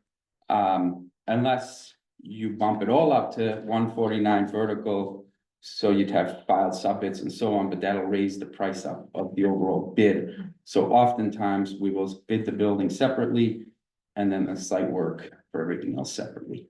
That would be, you know, I obviously would work with you if selected and get your input on that, but that's our typical recommendation. No questions? My question goes to this issue of looking for additional funding. We, are planning to go forward at our November special town meeting to request the remaining funding that we need for the project. So there's two concerns with that. One is, we're going to need to have a much tighter grasp of what that dollar amount we need to ask for is as soon as possible. We know that the cost estimates that we have are outdated. So can you explain to us how you would work so that we can try to get as good a number as possible to provide to town meeting? And we need this, you know, several weeks before that November town meeting. Prior to November. What we do with our projects is every bid we get for our own projects, we have a schedule of values that breaks down all the aspects of the project. Then one of our team members, Dan, will import all that into an Excel spreadsheet. And we track for the last 14 years, all our projects and how they have evolved in cost, especially through COVID and the raise in the inflation that's happened recently. And we're able to take the individual components and build an estimate. We've been fairly accurate.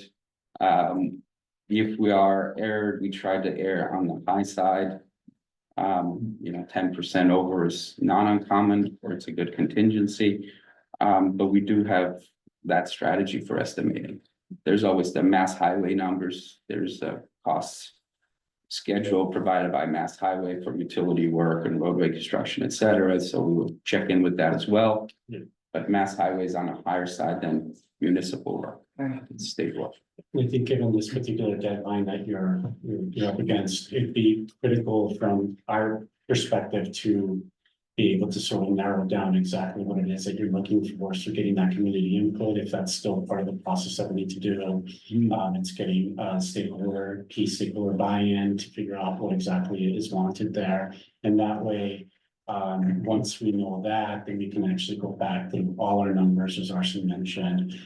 We have a lot of, we have a good relationship with many contractors, at least 2 or 3, or about 3 contractors that we can actually go to for pricing, plus the Mass Highway information that We have, we occasionally had contractors essentially price out a project for us.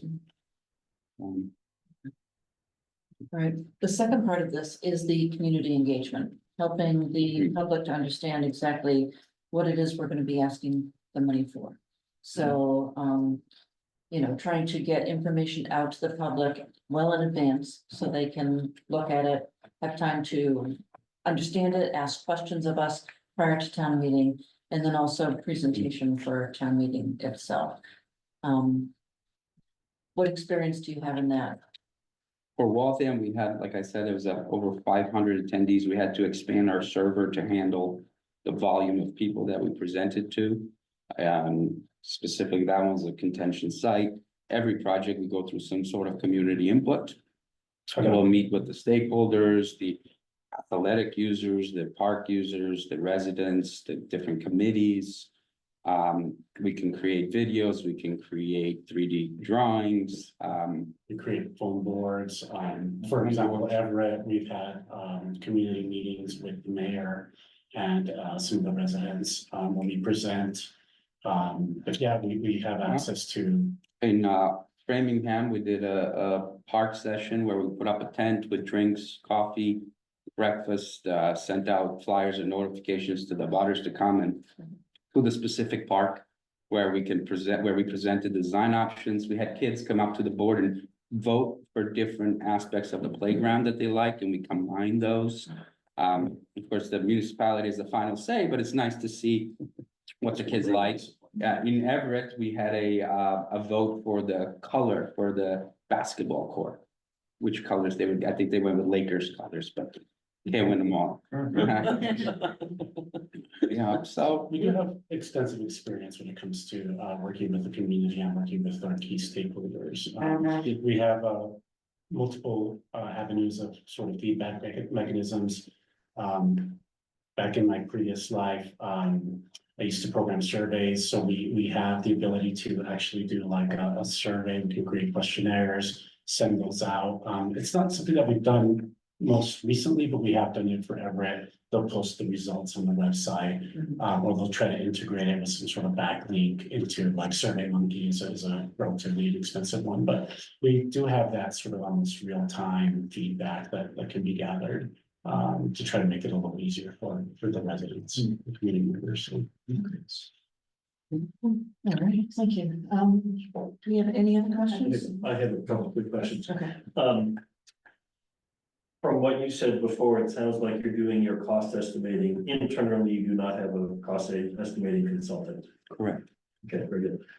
Second question, on your proposal org chart, you listed Susan Moore of Moore Associates as a landscape architect. They didn't appear in the list of your team members in this presentation. Can you talk about what their role would be in this project? Sure, Susan does our plantings. She designs our plantings.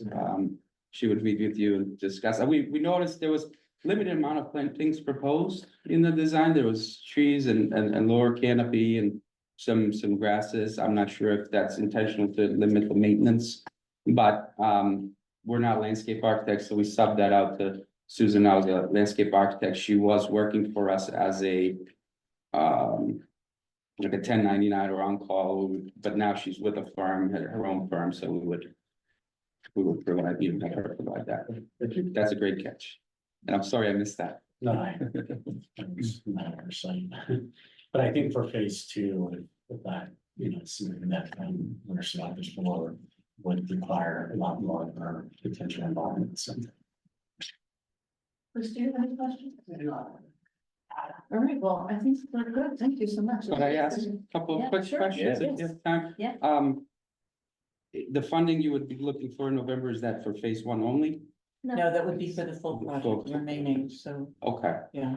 and the folks who've done the initial steps or the first phase are they in the selection process or are you? Okay. Good. Just want to make sure everyone has a Yeah. good working relationship still. Yeah. For both sides. Yes, for sure. Okay. Thank you. Thank you so much. Appreciate it. Thank you very much. Appreciate your time. Thank you for your time. Exactly. What's that? Restroom? I don't remember. Upstairs, that's upstairs.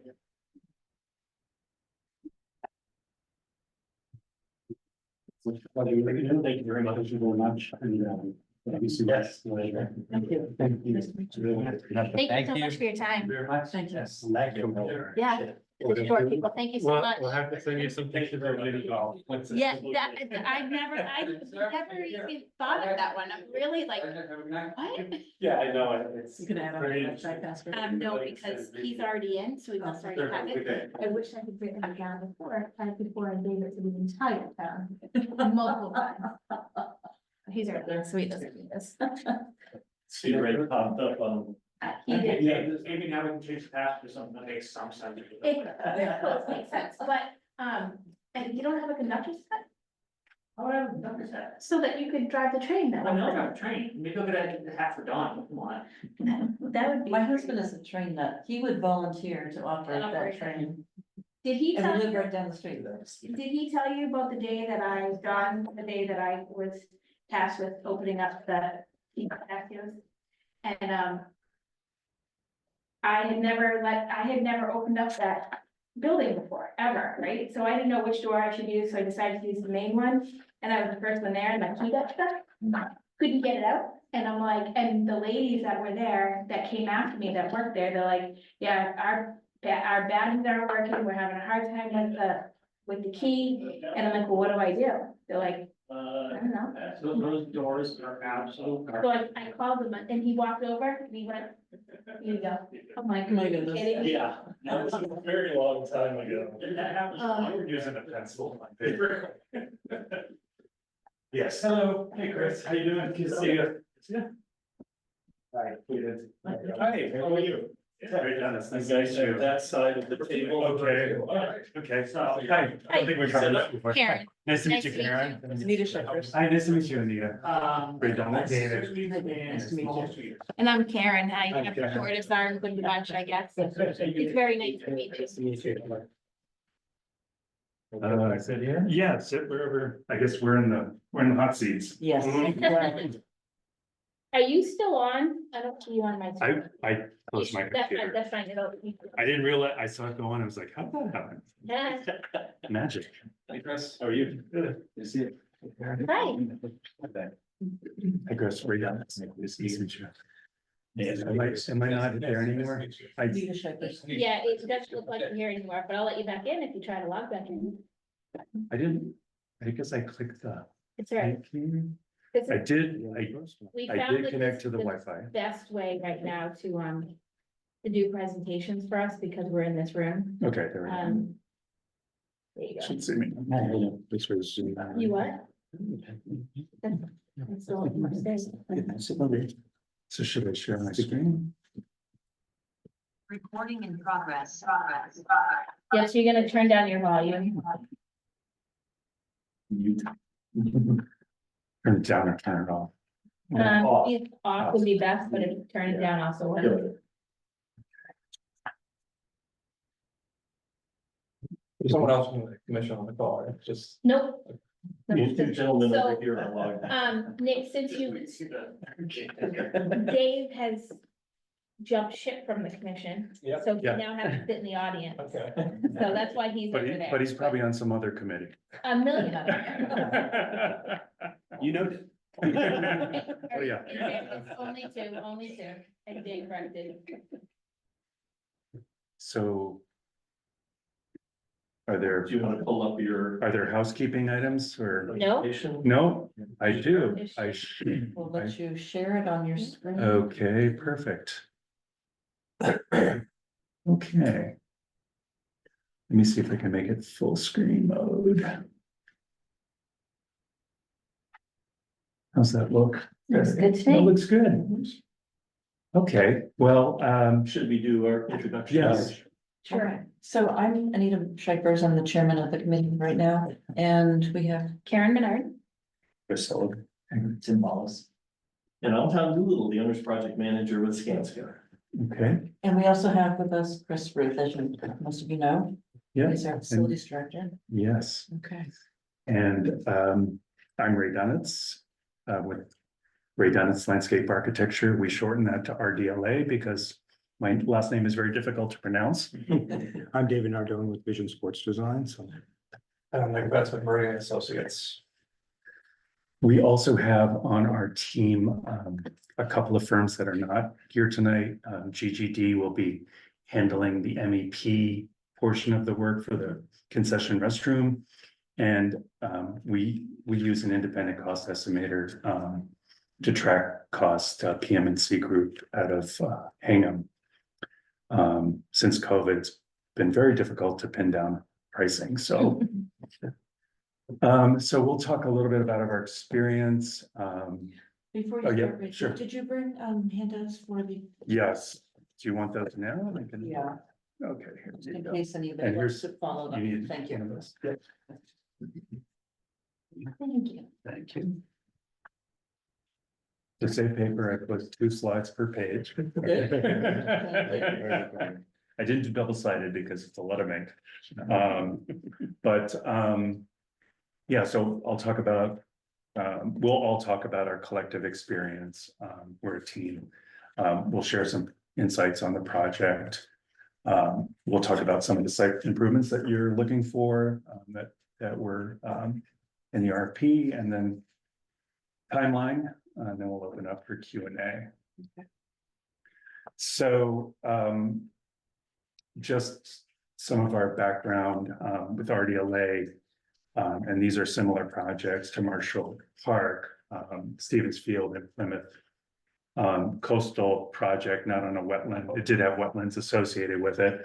But it included parking, accessible walks, multi-use courts, ball field, green infrastructure, design, wetlands. It had a boat launch, which may come into play, our experience in the second phase, and a playground. That was a $4 million project we worked for the town on. And next, these are 2 projects that we're working on now. Congressman Neil Park in Springfield has a $5 million budget. Somehow Springfield got the earmark from the congressman. This was a former Monsanto recreational area for their factory, which is no longer there. Similar to Marshall Park Phase 1, parking, accessible walks, multi-use court, ball field, green infrastructure, wetlands, boardwalks, and playgrounds. We are currently permitting this project right now. The area around this, the very green portion, central part, is all wetlands.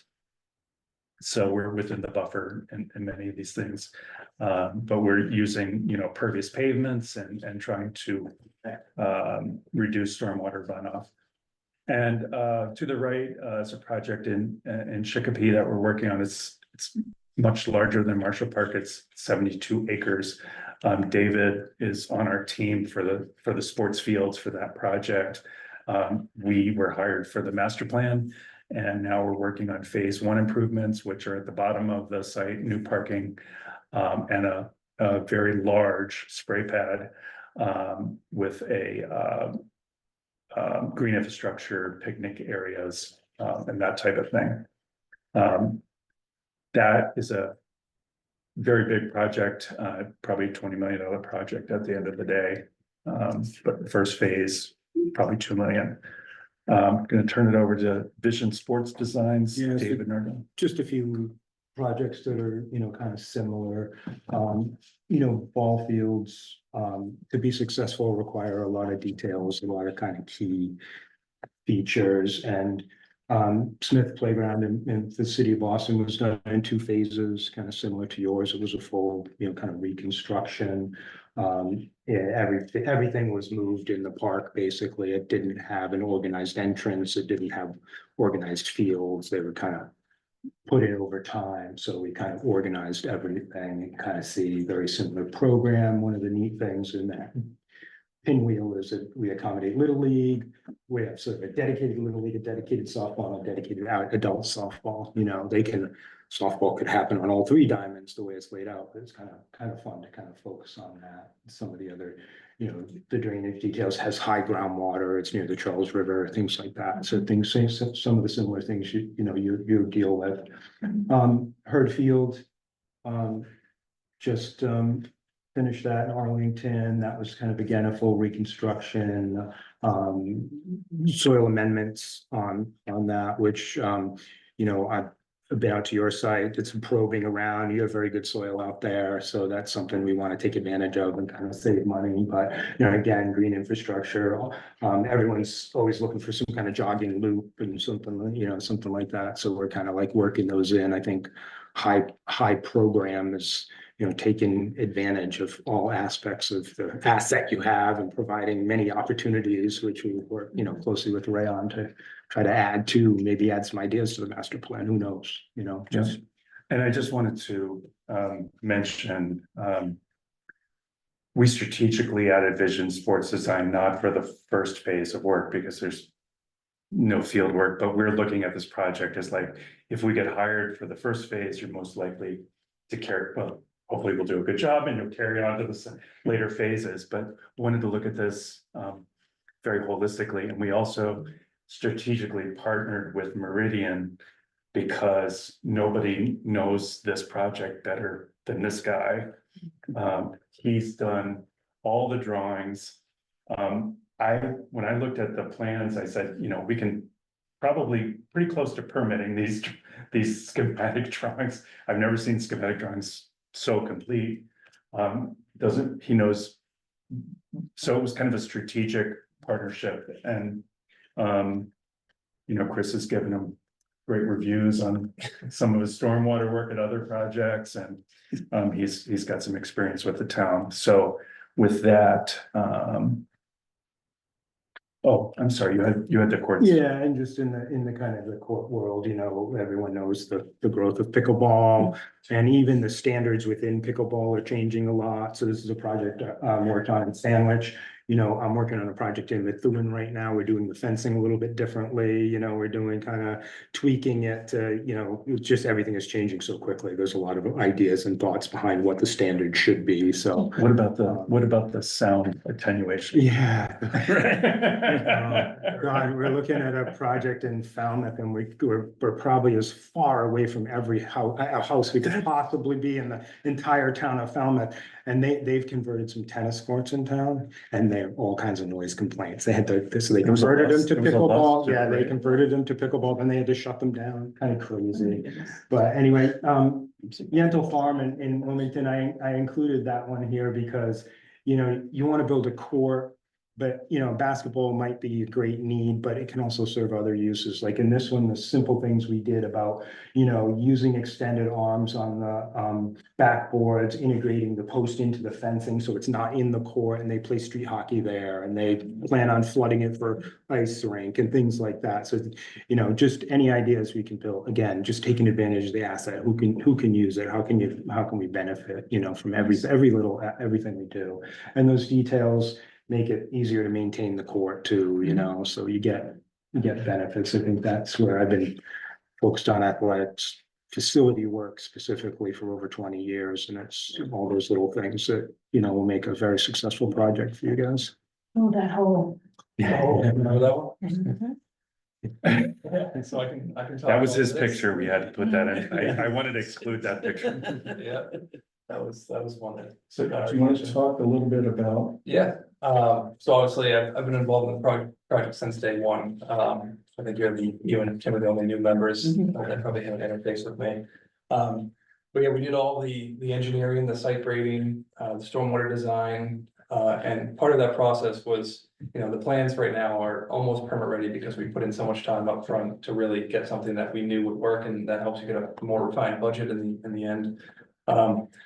But just having all that insight and doing all that work, strategic methods and reasons for all that stuff, it's kind of built into the design of the park. And I think that carrying that momentum forward through permitting is probably something that we're best positioned for, because all of those, again, small decisions on, is it in fill, is it in cut, you know, let's be aware of all the ledge, where are the wetlands, how are they being handled, interfacing with Greg Roy, on the skate park design and tweaking that around, and then kind of working off of his stormwater design to integrate our stormwater design. We've really had an iterative process with not just the Parks Commission, but others involved, and obviously the town So we really have a good understanding of the park. I've been in the cave, which looks like It's got filled in. has since been filled in. No. Oh, not goodness, filled in, Okay. It's- Covered the day after. No, it's been covered. It's been covered. Have the manhole covered. I was gonna get a tour tonight and we were like, where is it? You have to sign your life away.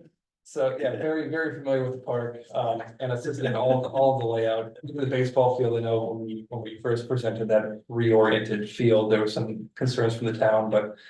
We had good reasons, and then we went out and did the soil testing and found that wonderful test pit, so. We really have a lot of knowledge that's kind of been accrued through this whole process that I can really build off of, and I think that gives. The town a leg up as far as getting us through permitting and just understanding that. I mean, Yeah, Meridian itself, I think the next slide maybe shows. This is basically how the park was laid out, and this is what I was thinking when we were doing that design processes, and these are all things that we've done as a company, you know. Hundreds if not thousands of times, stormwater systems, we've done so many of these. And I would say 95% of our work goes in front of conservation commissions, planning boards for site plan review. And ultimately DEP, and it's gonna get peer reviewed, so we know the process, we know what things work, what kind of, what things get hung up in peer reviews and permitting. We have experience with all of these different techniques, and if you kind of break the park into these, you know, kind of fractions. We have experience that covers all of this, so we really think we're well suited to get this through construction. And we can also provide a lot of handholding along the way if needed, because I know that this is kind of uncharted territory as far as the scale of the project moving forward, so. Good communication with Skanska will be paramount to this. And I think having them as an OPM and the rest of the team kind of specialists in each area, I think it really kind of combines to make a successful project team to go into construction with. and if I just may add, having them know so much about the project and already have documented, we can hit the ground running without another firm really has to become familiar with the park but we already have that information, so we can dive right into the details. You kind of get the best of both worlds. You get some fresh eyes and you Yeah. get the experience. Right. So just more examples of the types of systems that we kind of envision going in here. And knowing that there's so much ledge out there, we favored fill heavily so our systems could work, because there's all sorts of requirements for separation to groundwater and things like that. They were just, you know, things typically you don't see in a 30% design, because 30% is kind of high level pie in the sky, but we really got into the design to make sure that we were presenting something that was constructible in the end. We didn't want to redo the whole park. So, some of the improvements that you're thinking of, obviously, shade is important, particularly in this day and age, whether it be planting trees or building structures. Here's some of the things that David was talking about in terms of active courts and using the courts for multiple purposes, which, you know, hockey, basketball. We have quite a bit of experience with nature play. We can do traditional playgrounds. We got the vibe that maybe through the master plan that nature play was a desired feature, so we've custom designed play areas with using black locust, and there's also stuff off the shelf that you can buy that looks natural from some of the main vendors out there. Health and fitness, notice you have like a kind of an old park course out there, but we can provide these sorts of things maybe in future phases that kind of keep with the theme of nature and natural abilities. And then the concession restroom building, we at that Congressman Neal Park, we're doing a similar prefabricated building. The prefab company provides all the structural, electrical, plumbing details, and they ship it, and then the contractor puts it in the ground, connects it up. It's plug and play. Yep, 5 minutes. Okay. That's what we're doing out there. This one has a nice shade element to it. You could even consider putting solar panels on it someday if you need them. Your planned skate park that will, you know, we raised some concerns initially about these two projects kind of happening consecutively, but we we will provide. You know, we could think about providing some separate construction access for just the skate park so that we don't mess up. The new work that we provide. Timeline, we're. Hopefully getting started in September, looking to do permitting in the fall. There are quite a few permits that need to be pulled together. Because the drawings are so good right now, that Meridian left them produced. We feel like a couple of months for bid documents, bidding this out in March, and you know, as soon as we get thaw, we would start on the construction administration. The long lead times would probably be the prefab building. But yeah, and then close it out by the end of the year. So that includes what we have to show you. I'm happy to entertain any questions. I had a quick question. Sure. I noticed on the original proposal you had 34 active projects. With, I wrote down 50% dedication to the projects. How would that tie in with our project? Like how would the resource dedication be? We have 7 landscape architects. Nick's a landscape architect. The drawings, like I said, are in really good shape. Right. If I couldn't complete the work on time, I wouldn't have like bid on the project. Like, so our projects, we do only government projects, mostly government projects. They start, they stop. Right. That list of projects doesn't mean that they're all going full steam right now. Gotcha. Okay. We're still under contract. That would have been, yeah, my biggest concern with how you guys have 34 projects going on right now. Where we fit it with it. Yeah. So, okay, Yeah. cool. No, we've worked for the town before, so, you know, we've always delivered and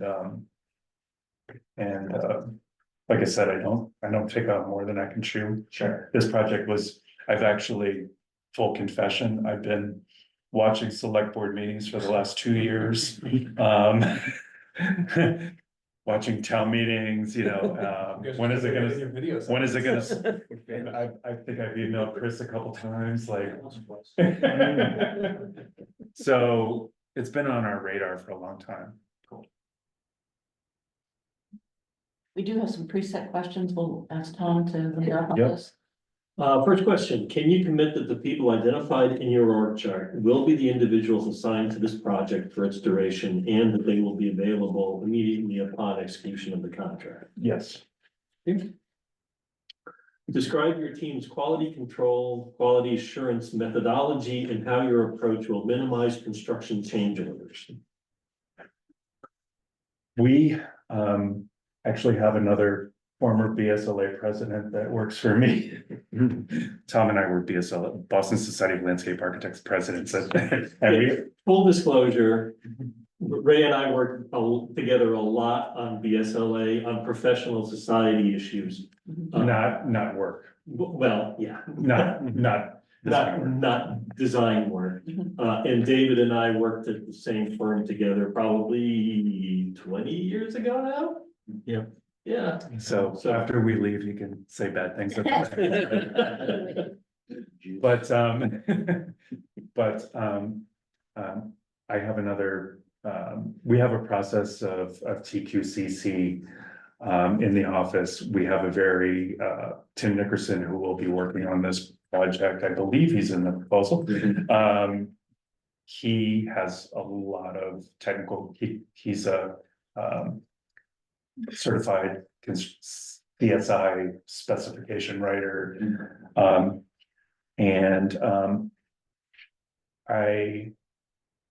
I've been doing this for 39 years and mostly public projects, so I know public work.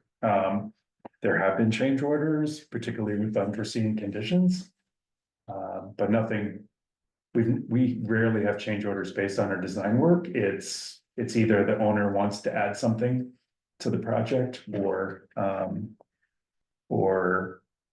You know, we've had one where the contractor pulled out some concrete walkway and it had wired mesh in it. Oh, I want a change order for that. Yeah, unknowns, basically, yeah. Yeah, so, we've been trying true, never had any lawsuits or issues and, you know, I've been doing this 39 years. And just to touch on kind of both of the questions there, it's, I don't wanna underplay everything that Ray's gonna do on this project, but I think the next kind of phase to get it into permitting and through permitting and construction documents, a lot of that's heavier on the engineering side, I think, Yeah. because it's all about stormwater and responding to the 10 stormwater standards and things. So from our team, we'll have 3 dedicated engineers on the project. I'm a landscape architect, so I have to work underneath them. So there'll be 3 people there doing QA, QC, and then when it gets into permitting, I myself will be at every meeting, and then we'll probably have somebody else, another engineer on the call, just in case there's some super technical question that comes up. That process is kind of built into our whole process, actually, QA, QC, it's just have multiple people from our office see it from different perspectives, different backgrounds, and ultimately when we pass it to Ray to finalize everything. We'll be reviewing They review it as well, so there's so many hoops to jump through before. Again, there's no project that has absolutely nothing that's, you know, change order free. It's usually site conditions, like you said, in this case, it's likely gonna be an amount of ledge removal that is uncovered. So we can kind of anticipate that, and we've dealt with that on other projects, but we respond quickly to it, and again, just having transparency all the way through Skanska and back to the contractor. Just being honest about what it is and how to move forward. Don't let it slow you down, because the longer it takes, the more it costs. Phase 2, the identifying the ledge, because you've got these large athletic fields that you want to relocate, so that's critical. We talked about a few ideas on how to better locate the top of ledge. So when we lay out the fields, you know, we can do that, you know, we can adjust things from the master plan, still get the essence of the master plan, but try to watch out for unknowns. So scanning and probing. Next question, the project is funded in part by state and federal grants. Describe your team's experience in designing within the restrictions of multiple grant funding sources and how you worked to comply with the reporting requirements of the grants. We have never had to. We've never had to report for the grants. Usually the municipality handles that. Are you hoping that we will? Is that part of that? Well, the grant reporting is clearly going to be dependent on your progress and your activities. Right. And at a minimum, we actually haven't discussed this question in detail about who would be doing that reporting, but you would need to be contributing to the preparation of. Right, we would provide the drawings, the data, the estimates, everything you need, and we've certainly, you know, because we do mostly municipal work. Most of our projects are grant funded, so we know that something has to be built by, you know, June of 2025, and we do everything to schedule our workload so that is likely to happen. During COVID, it was a little bit tougher to meet some of those deadlines, but they were usually understanding, gave us some extensions, but we're happy to provide whatever information, you know, even if we have to fill out some forms or whatever. I don't see it as a. Yeah, I've been involved in a few projects where, you know, the courts might be being paid out of one bucket, one fund. You know, if you go for a CPA grant, you can't pay for synthetic turf. So I've had clients that pay for everything bought, and then the, you know, friends group or something's paying for the turf. Right. So, you know, we've taken pay apps and broken them up before, you know, kind of just say this should go to that, you know, help you, that this should go to that grant, that should go to that funding, you know, town funding. That's the most I've ever done, is sort of 3 sources for one. I've noticed we're doing some work in Lowell right now, and when we get paid, we see that they pull money from one fund. Part of our pay is from one fund, and then part of our pay is from another fund, but I'm not aware of what's going on behind the scenes. As long as the paycheck equals my interest. The project has a very aggressive schedule for phase one to comply with requirements of some of the grants. Yes. As we discussed, how will your team work to meet this schedule? I think I answered that with our timeline. But I'm happy to reiterate if, Well, I'll push a little bit. You had mentioned going to bid in March. Our schedule is a little more aggressive than that. We want to be out to bid in December.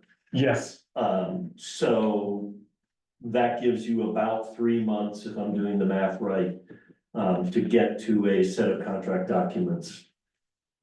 Is that possible? what about the permitting? So That's- it's just dependent on the permitting, that Right. it's hard to just say, you know, it'll go through, no problem. We're assuming that there's gonna be, obviously, the peer review and there'll be comments coming back, and there might be some minor tweaks. I'm hoping that the site plan review and the conservation are understanding that this has been like a community effort, and we're not just in there we're not just private developers trying to mow down the park. So I'm hoping that that works in our favor, and then as far as the stormwater, I think having the, kind of leg up on it. Knowing some of the comments that I believe there was a peer review actually on one of the final presentations that had asked me a question on the Zoom call, so just knowing some of those areas. I think we can get it buttoned up and hopefully the comments are minor. But again, it's such an DEP to come back. I know the skate park got some heavy comments when they went in front of conservation from the DEP, so. like I said, I think the drawings are Yeah. the almost drawings are permissible. advanced, Yeah. How long will it take to get our contract? So does that cut a month, another month off? And I believe in the RFP, or may have been in one of the addenda that, we wanted to present what we thought, based on our experience, was a reasonable schedule. That, and we also said that we're flexible. So if we can get, I think the biggest driver is the permitting. And then, of course, we need to pick out I think the biggest design factor is the play area. We can work together on that, but it shouldn't affect permitting. Right. I don't think permitting will be hung up by selections of materials and things like that. It's mostly stormwater related. So then the question is, if we are through permitting in November, and then, of course, the fun time between November and December is always challenging with people going away and holidays. I mean, if we could get done permitting in November, and then we have your appeal period, 21 days, where you basically can't do anything, you're just waiting for, final sign off. That would be best case scenario. I don't want to be unrealistic. Were you guys anticipating like that it would overlap, it would go out to bid, we may not have the permits back and, there might be some changes, I mean, that Yeah, happens. we haven't really talked through all the possible iterations. We just know that there is a grant that has to be expended by June 30th, 2025. Park grant. It is a park grant. Yeah. And so that's kind of what we're building our whole schedule approach to. Now, if we can come up with a different schedule that accommodates that, that's certainly discussable, but that's the bottom line. Yeah, we'll do our best. We can't make the permits happen faster than they happen. But I will say that, you're not gonna be able to, you might be able to do some clearing and some, in the winter. But we need thawed conditions for paving and whatnot, and that's April. We generally bid things in January after the holidays, when contractors are not busy with, traveling and Christmas presents and all that kind of stuff, and they're usually hungry for work. They want to fill out their schedule for the construction season. So January, we often bid early January, and that's kind of where our schedule. That's what I was thinking about, but if you need it in December, It's all in the permitting world. And we've never missed the deadline, so. But Okay. some things out of our control. Very good, thank you. The project has a previously completed schematic design under a prior contract. in your review of those documents, what did you see as areas of the design that will need further evaluation before proceeding to the next stage? Pretty familiar with them. Yeah, you might be aware of that. They look perfect.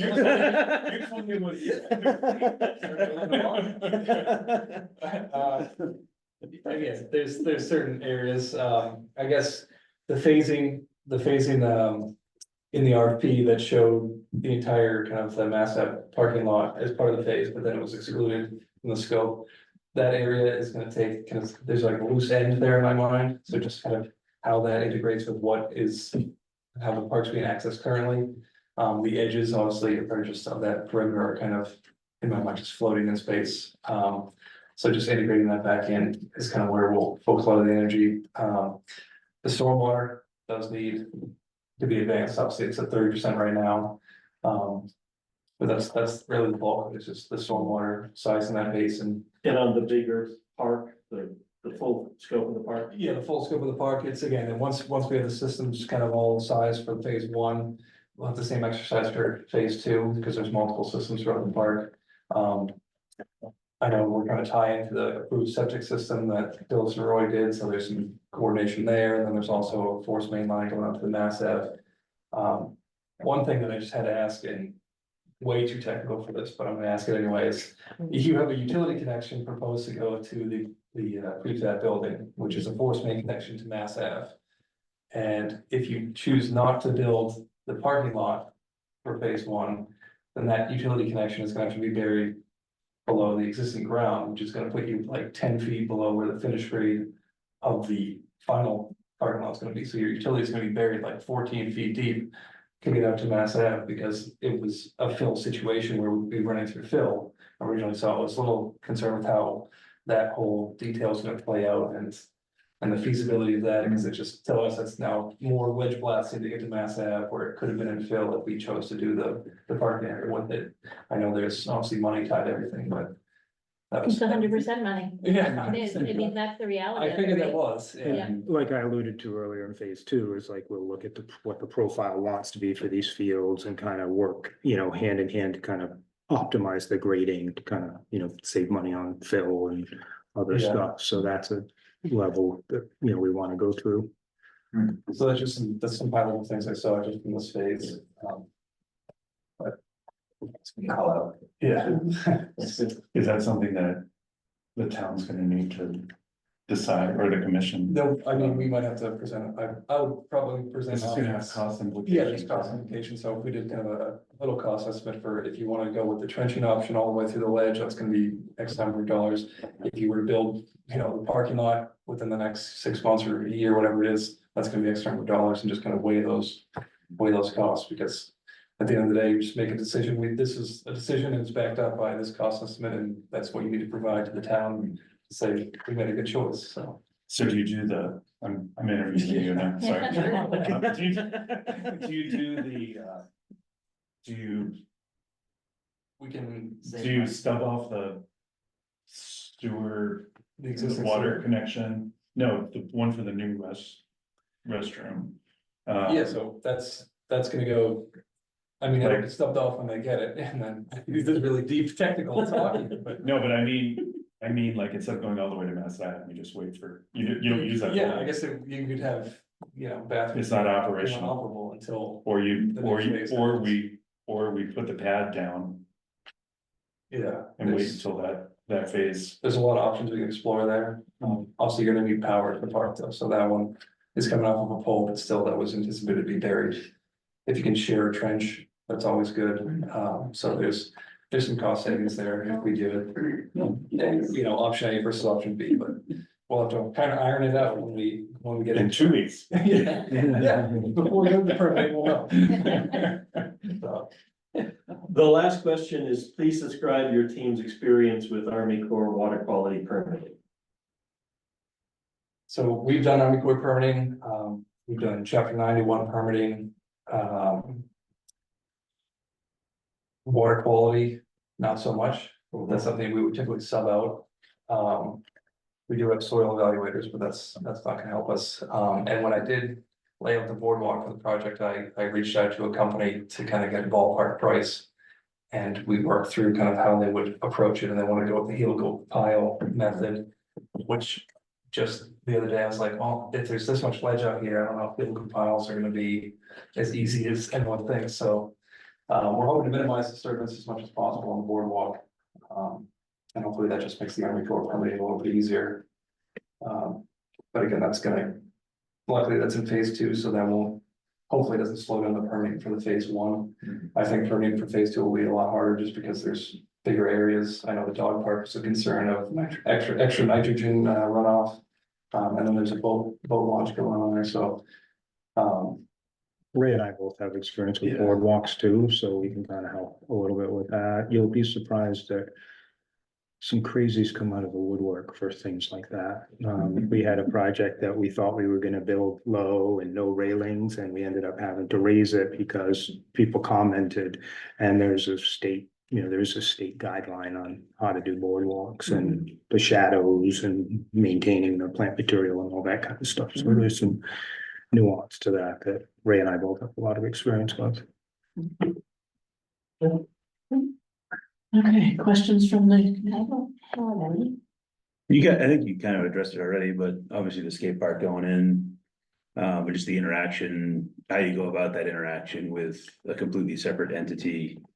Yeah, I have a think you lot of guys it, and we both have a lot of experience in that realm as well. The sandwich, the courts I showed, there was a skate park all built on that parcel.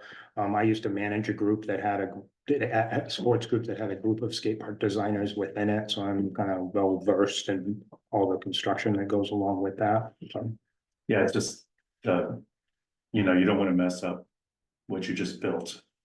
So you gotta get concrete in, you gotta get, Yeah. all those materials in. It's not terribly invasive. The biggest thing is probably the concrete truck, to be honest, because those guys work in small teams and, they work with, gunite and formwork and steel metal edging, what they might be do. a separate construction entrance or something for that. It could be, yeah. I mean, the skate park's really getting a huge benefit from this, because we have to basically build their stormwater basin, and then we have to likely blast all the ledge they would have to blast, so they're getting kind of free site clearing out of this. But yeah, I did work with Greg to kind of size that stormwater, so hopefully when we're done, they can come in and build a park and just connect their stormwater to ours, and everything should kind of work.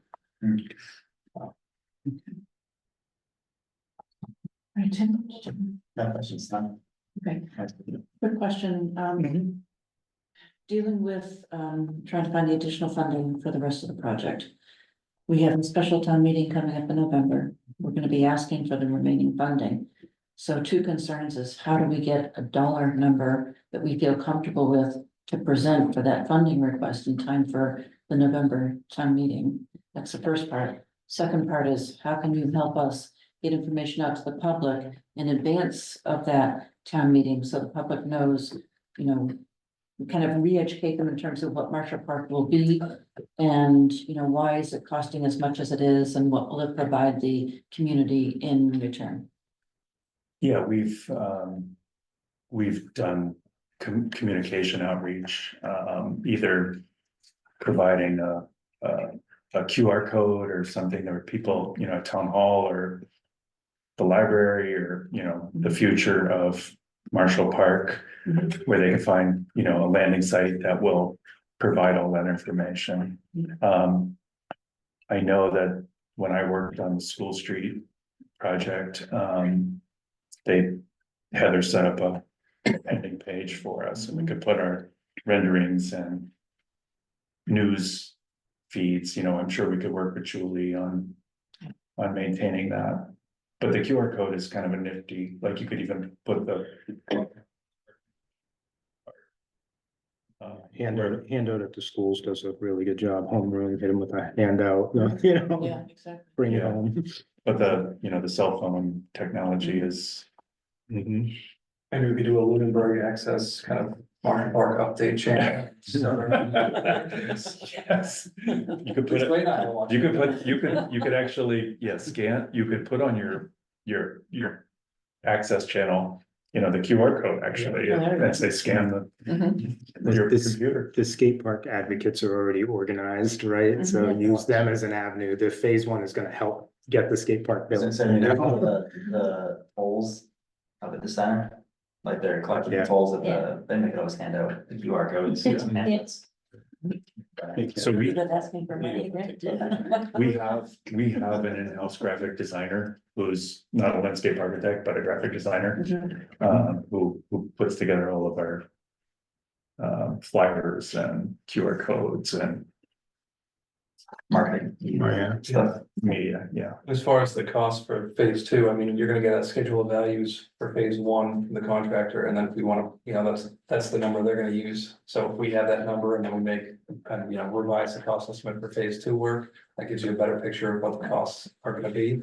And we'll kind of know from phase one work, how much ledge do we hit, like, where do we go over, where do we save some money, and we can kind of work through cost estimate for phase two, based off of that, discovery, Yeah. etc. So it just gives you better informed. Well, Except that we're looking to try to try to get it this November. this November. Yeah. I can have our estimator pull together an estimate. Okay. I mean, there was an estimate for the master plan. We can provide some of that information to him. He actually happens to be another landscape architect, but he works for an estimating company. He knows, do you know Travis?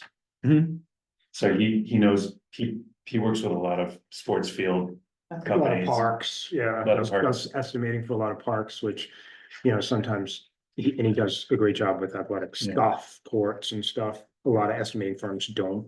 Yeah, used to work at a firm called Weston and Sampson. I don't know if you're. Gee, don't know them at all. So we can have him. He has a general ballpark, and he can put allowances in for Okay. certain things. Okay, thank you. Any other questions? Are we all set? Yeah, I'm all set. Okay, thank you. Great. A lot of good Thanks for stuff. hanging in there late. Thank you. Late on Thank you for coming late. That's our pleasure.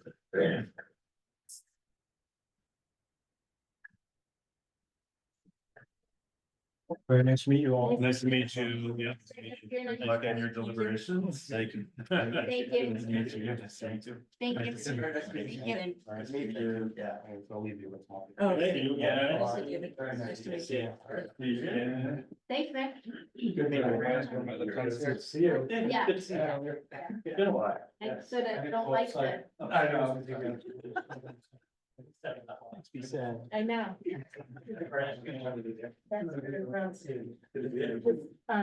This is what we're currently doing. Primary school site looking. Raging cellulitis infection. Really? He's up in Plymouth. He started preseason. Started last Thursday. She's like,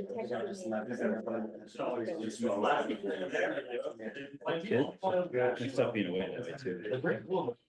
like, Let me jump over yeah, there. I can't do the whole like. I'll jump over there. boardroom. No, jump the other side. I'd offer, Comfortable now. I would offer to move, but I've got the you're all tight. computer. I'll move yours. Plus you're younger than me.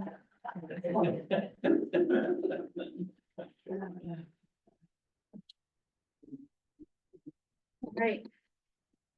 That's owl staring at me. You're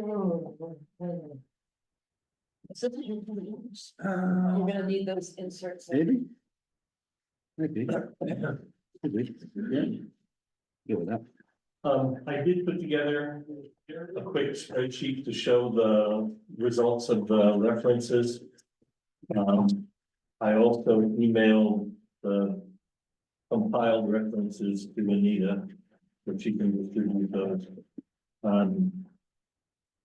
If you want to give me the Zoom information, I can log into Zoom and share this on the screen.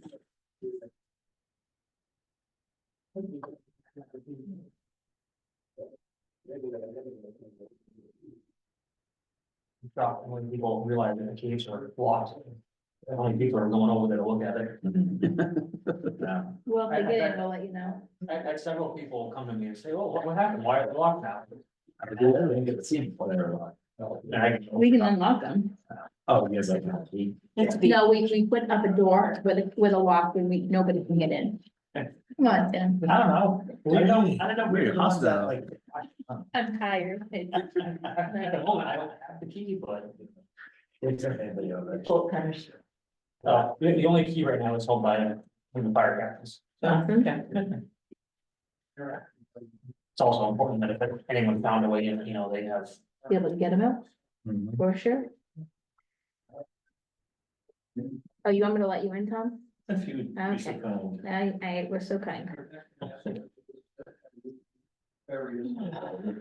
Can my sound here, that's all. I think my day's over with the amount of yawning I'm doing.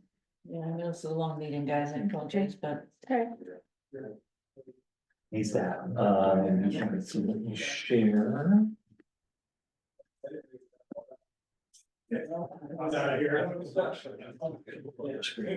Okay, so, a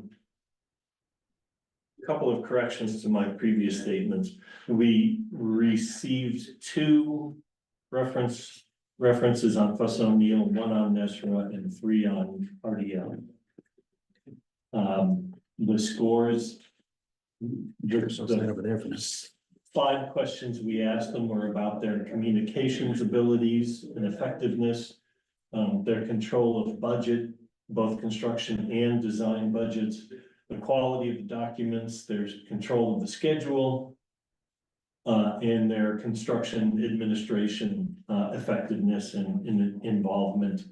And then finally asked them if they would consider working with this firm again. And so you see the scores here. I was gonna do some sort of statistical analysis of this, but that doesn't really work. Because, some people, 4 is a really good score and you have to do outstanding to get 5. And others are like 5 is just great and we loved it. So it's a little hard to do that kind of assessment on it, but you can see that in general, for the most part, everybody got very good scores from their reviewers, very consistently high scores. There were a few comments on a couple of the scores, which I am trying to pull out, sort of explanations as to why a particular firm did or didn't score well on something. Let's see, the Chicopee estimate, or the Chicopee score for communication. They only scored a 3 on, while they scored 5s on the rest of their the criteria. But then their comment was personally very personable, community engagement, very approachable, wonderful. So it doesn't really tell me why they gave a 3 on that particular category, but there was something there that caused them to give a 3. The other ones, one of the Fuss and O'Neill references gave pretty full descriptions for their response on each category.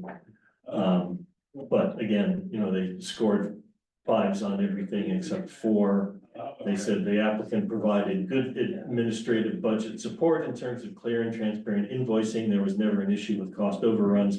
However, the applicant has among the highest costs for services compared to other comparable service providers. So that was specifically about their own design budget. It wasn't really that they controlled the budget well, it was that the budget was high. So, make of it what you will. I guess generally looking at these, I don't see any grounds to personally to significantly downplay one versus another. But you're the committee, you're making that decision, not me.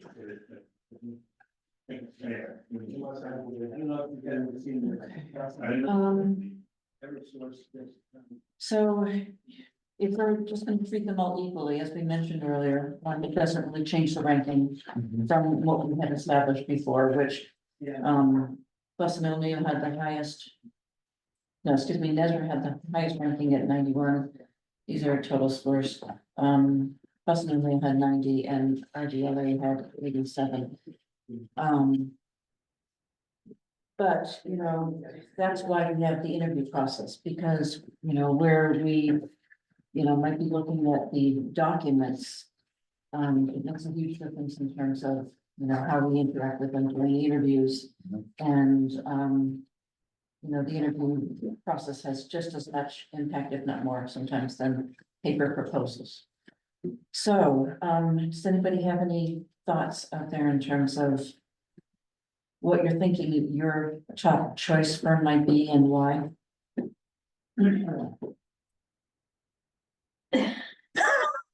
Karen?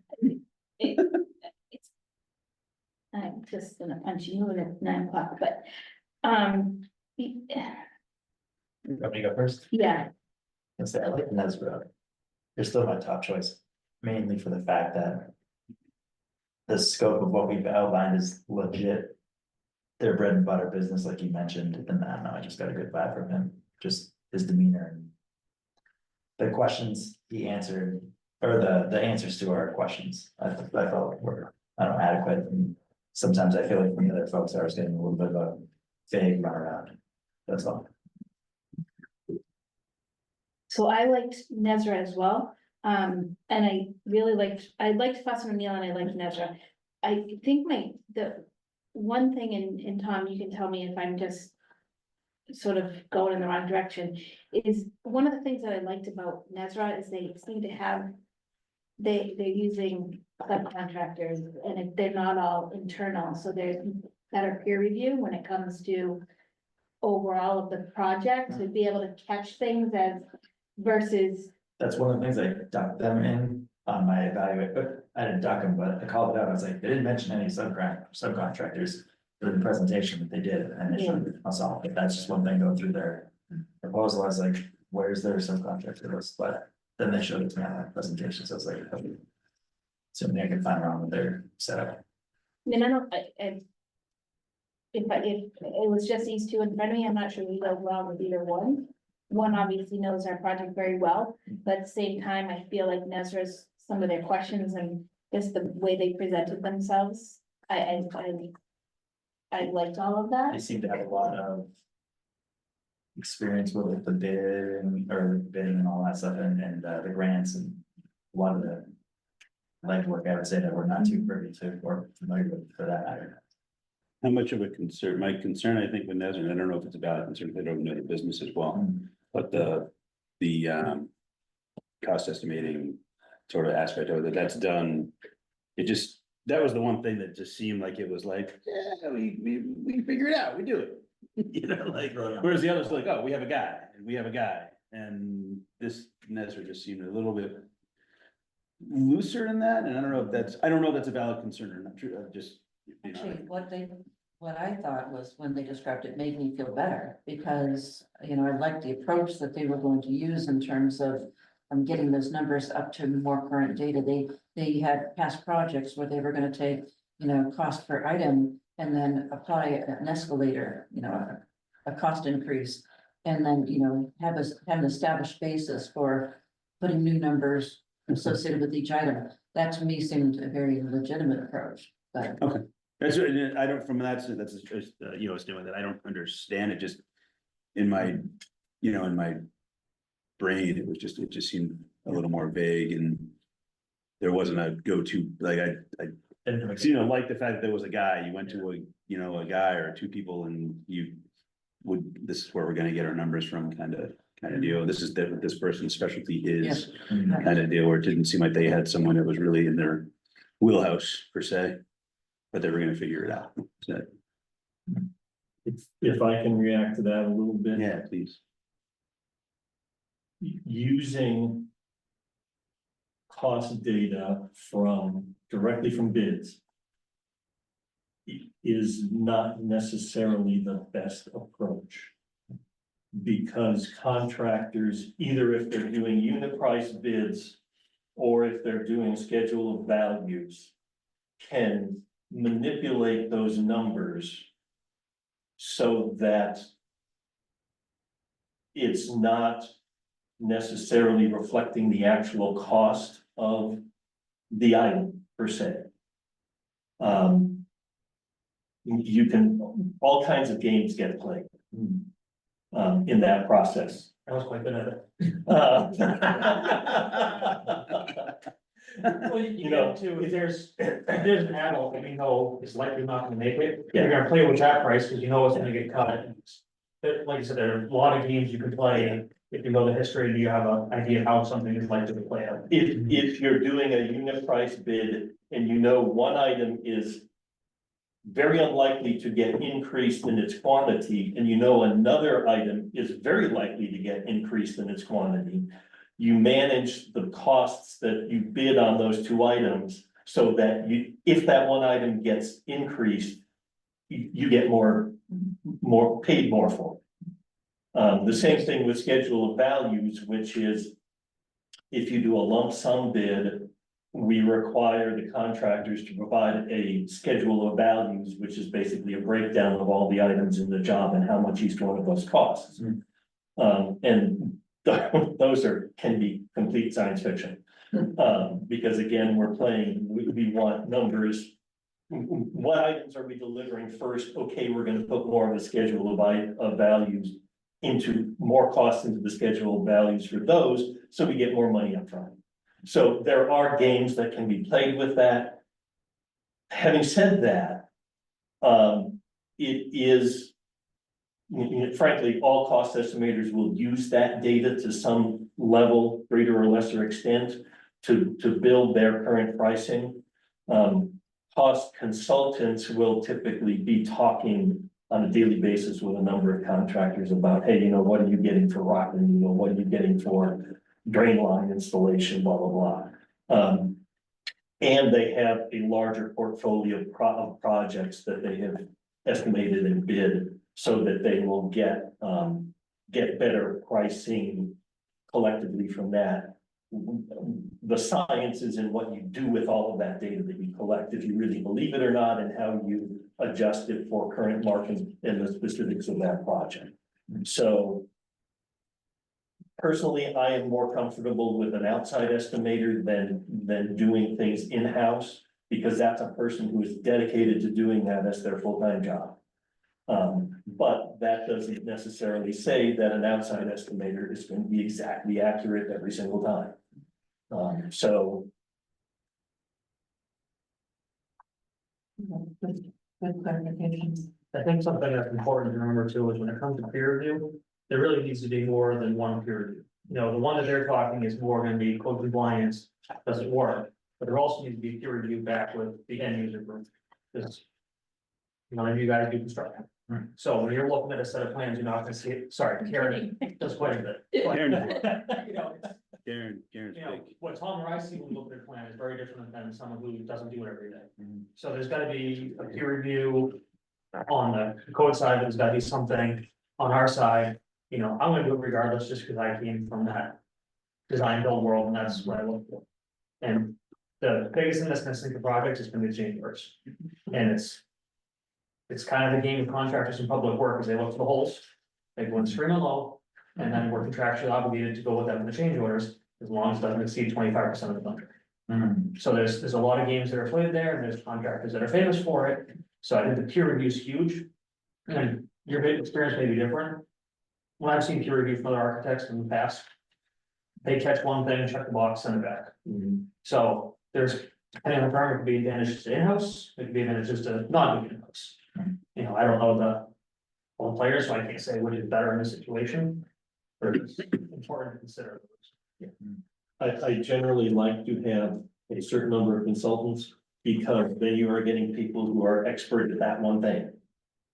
But if you break the project down into too many experts at that one thing, then whoever's bringing all that information and coordinating it has to be looking at all of those different aspects and understanding that, okay, you know, Could be getting data from a whole totally different regions. Well, yeah, or, I mean, specific to the design documents, did the civil engineer coordinate with the plumbing engineer on the connections for the toilets in the kitchen? Did they really get all the pipes sized correctly and all those kinds of things? So it makes it a little bit more complicated as a coordination effort if you have a large number of sub-consultants preparing the design. At the same time, it is advantageous to have people within a single firm, like a Fuss & O'Neill or a Meridian, doing as many different things as they can comfortably do in-house, because that coordination is easier to happen when somebody is sitting 2 desks away than when it's a review set that you get at the end of the design phase. As long as those people really know what they're doing. So, you know, again, it's like the estimating, it can go either way. But, you know, there are certain things that I would like to see as an outside consultant. And I think, you know, I've mentioned that one, the soils kinds of things, the geotech that almost always has to be an outside consultant. There's very few firms that do that internally. Wetlands is often done as an outside, but the basic design function between the engineer and the landscape architect, they should be able to cover 90% of the design for this project. So it would be just making sure that those two guys are working together, or women, as the case may be, are working together well and looking at what each other is doing on a regular basis and keeping in sync with the design as it evolves. I've also found that you have one firm that can do most of the stuff in-house. If something gets delayed or on a tight timeline, things happen. They don't have anyone to point a finger at. It's all in-house. They can't say, you know, someone that's got a ton of subs can say, oh, this guy's not doing his job and we're pushing him. And even if they have to make a switch, there's time. Right. So in-house, you get that advantage of, not my problem, you know, Skanska's not gonna tell me, oh, this project manager's not available, they're gonna grab another one and keep it going. Another firm is subbed out to somebody else, may not be an option. And everyone's pretty busy out there, so, you know, so keeping that number smaller of, you know, that 20 subs is a problem, you know, you're ranking 20 separate companies, you know, in-house or a couple of subs. You have a little more control. And that's a concern I had, excuse me, had about Nezra, because they are relying so heavily on subs. I originally had ranked Fuss & O'Neill as top choice, then Nezra, then RDLA last. Based on interviews, I totally changed my mind. I was very impressed with RDLA for many reasons. They, I think they have the most in-depth knowledge of this project, more than anybody. And I feel very confident that that's a firm that knows what they need to do the moment that ink gets signed on that contract. And, you know, Meridian's a really good firm. And, you know, I think there's a lot of trust factor there. I also, my gut instinct, just with meeting the 3 gentlemen who I've never met them before, I think that's a really good team that will work well together. I think we will work really well together with them.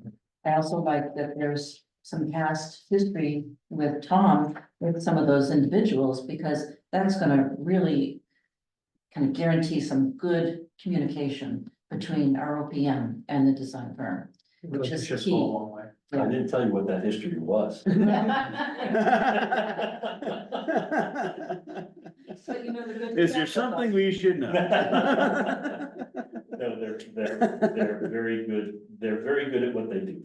And they are very good to work with from my experience, so. They might not have had some of the bells and whistles that Nezra was talking about, but I think we're getting a lot more bang for our buck with RDLA, knowing that we've got a good solid team that knows this project inside and out, because, you know, we have some really tough site conditions and we have schedule constraints. And I have a real level of confidence that they can help us get through those. My only concern with them is that, well, 2 concerns. Number one, I'm concerned about the number of projects they have ongoing. But number 2, I'm concerned that the understanding of how tight our timeline is. It wasn't there. I'm very concerned that, you know, They didn't seem to put a lot of emphasis on I that. fully think that you are correct, Anita, and that Nick that knows this Sites. the site inside and out. There's, the day that picture was taken, you know, it was, he knows this. And I fully get that. I'm just, the whole package there is what's got me a little bit more, a little bit more concerned, I guess, more, you know, the June 30th is a deadline that we need to really stick to.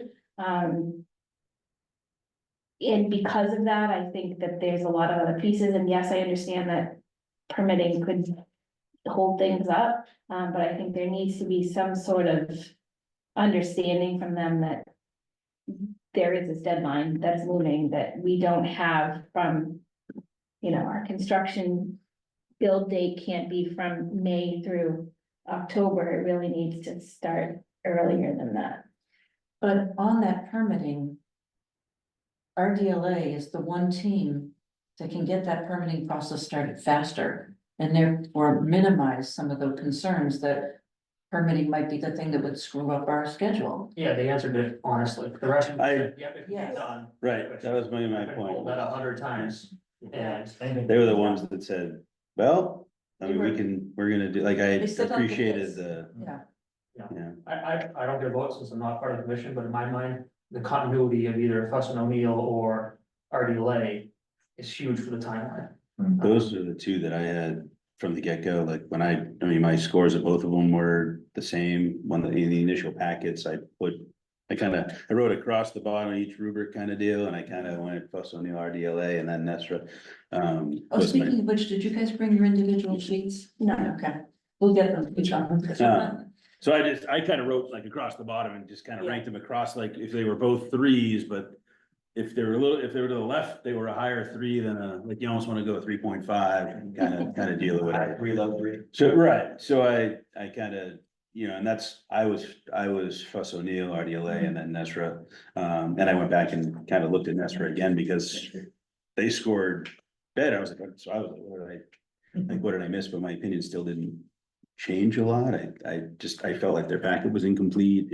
The resumes that were included fell off like, you know, 3 years ago, like that just, everyone's packet was different, like it would. The fact that there's a lot of subcontractors does have me concerned. So I think the continuity, in my, also, here's the deal, mine's totally different. Mine's a binder and it's got written, like, it's like. Last minute stickies. No, it was just like, it's totally different, sort of, like everyone's pack was a little different. I It's guess, probably the master. when I, I so, think- yeah, I think it's time for us to look at this sheet. Mhm. So if you look at the sheet that Tom prepared. Do I have that? We, I'm losing my mind. Okay, so Tom took all the scoring that we had, but at the bottom, he included details on the price proposals submitted by the firms. So. Fuss and O'Neill, okay, so I'm gonna step back for a second. The RFP was very clear in that the contract for this first phase one had a not to exceed of 143,000. So Fuss and O'Neill's proposed price for phase one is 223,000. Well, qualify that. What they actually did was they presented a fee that was under 143,000. However, they excluded bidding support, construction administration, and one other thing. I can't remember exactly what it was off the top of my head. I can open it up and look. As being outside that 143, and then gave numbers for what those services would cost. Those services were included as part of the scope that they were supposed to propose on, and were within that $143,000. So you're You're correct. Technically, they presented a fee that was below 143,000, but it did not buy all the services that we expected for that 143,000. And those other two, Did. those other two did on phase one? Yes. Yes. So Nesra's phase one cost is 128,500. And RDLA's phase one cost is 143. Then you look at phase two costs, Fuss and O'Neill had 500,000 for phase two, Nesra had 354,900. RDLA had 284,700. So when you look at total cost that they're proposing for the design fee, total project, Fuss and O'Neill's was 723,000, Nesra's was 483,500, and RDLA is 427,700. Now, we are not obligated to make a choice based on cost. But we are obligated to try to do the best we can for the town in terms of, getting the most we can for this contract price. So I don't know if these numbers make any difference to any of you in terms of Yes, your thoughts. I mean, right away, it does just, I was weighing too, and what's, at the end of the day, I can love Fuss and O'Neill all I want and tell you that they're my top choice, but do I think any three of these firms would do a decent job? Yes. Of course. Based on that, and based on the numbers alone, I'm not sure I can still tell you that Fuss and O'Neill would come up in my top. I just, especially if they're excluding things, especially knowing that Nick was there when he found an ocean, and I think that's. And I think Nick's right about the next phase, is the master plan's done, we're looking at small details to dress it up, but the reality is we're at construction details. That's, I think the only other thing that worried me about Ray, and this is not, it could just be a simple conversation. When we first started this process on the playgrounds, we absolutely were looking at, what was sort of brought to the table by WOLA was a more natural landscape type playground. I think that we may have moved past that in our current desire to have a more all-inclusive playground. I think that's why we saw a pretty significant price jump between our first and our second estimate, especially on the ground material. I guess I just want to, as we're looking at that, but those details I would assume would come out in the next phase anyway, to say, hey, this is what we're really looking for. That was a great idea at the beginning, but we sort of moved past that. I think I'd like to hear from whichever firm we pick to, what their thoughts are on maintenance costs versus the all-inclusive, because that's, you're blowing leaves off and really not touching it. The more natural, as cool as it looks, there may be more, locust doesn't rot, so it's gonna be there for 30 years and be fine. But it's, what are we looking at for maintenance costs? Because right now, my entire parks budget is landscape and maintenance, for the most part. So, If you go down to Peroni Park, they just had a grand opening of their replacement park for one that they built, I don't know, 30 years ago, it was all wooden, they knocked that thing down. Now they have a modern play center, and then they also have sort of like a secondary play center, which is more of the wood, timber, natural spot, so it's neat to see both of those in the same park. And to see how people utilize those both at the same time, so I was there like last week just watching who plays on what and how many people gravitate toward which one. And I don't wanna say bad things about the natural wood, but I could see down the road, there'd be much more maintenance on those, like screws pick them out, boards could rot, not saying that they will, but it would definitely happen. even the one over next to the senior center, we're over there once a month repairing something, everything's gonna break. Yeah. And when I saw the natural, my first thought was maybe incorporate some of that along the boardwalk somewhere. Where it's Great. nature trail, and then we have some of that, but we still have the parking lot, all inclusive playground. Exactly. That was where my thought went. And I think that's kind of how they did it in Air at the Burn Park, is more of an ancillary, like. Okay, now kids can, like, it's a smaller structure here, more natural, but it doesn't detract from the main all inclusive. And the conversations like that aren't gonna hold up our stormwater permit. Mhm. You know, those things, those details we can change halfway through the project if we really want to. Mhm. You know, the biggest thing right now for us is we're on a really tight timeline. Mhm. So it's gonna be getting the mechanics of how the park works first. Is gonna be the biggest thing. We're not talking materials at all at this point, are we? Like, this 483, like, what's that, give us sort of materials, features, or? Yeah, Is that a splash pad? Is that a, what's the? No, Pushing stuff under the swing, I don't know. This is, this is just design costs, you know, so. This is just their services. Yeah, Yeah. there's There's nothing. no materials. Yeah. Yeah, This, I mean, this definitely is, I mean, like I said, I was weighing two. I had. You know, but it definitely pushes me in one direction for sure to our deal. Yeah, plus not only on RDLA would have been my top two, it was very close. Yeah. I lean towards RDLA just because that. You know, obviously the cost is. Yeah. We have to justify this to a lot more than people on the road. Mm-hmm. I was leaning towards Buster O'Neill, but then hearing tonight a little bit more of how much. What we've already received, like the perception I got after the interviews was a lot of what we received was, and I don't think I had necessarily that understanding of how much. nor did I. Maybe he had done versus Wola had done and so forth, and it was a good team, they were a great group They together, did a great job, but. but they got us pretty far, so, Yeah. you know, that. Yeah. The pretty architect side of it. His understanding really pushed it over the top a little more for me tonight. So, Does anybody want to make a motion for a top choice firm? I would make a motion to move forward with our deal. Ray Dennett's landscape. Anyone second it? I can second it. Okay, all in favor? Aye. Aye. So what happens next? So technically, Run to the parking lot.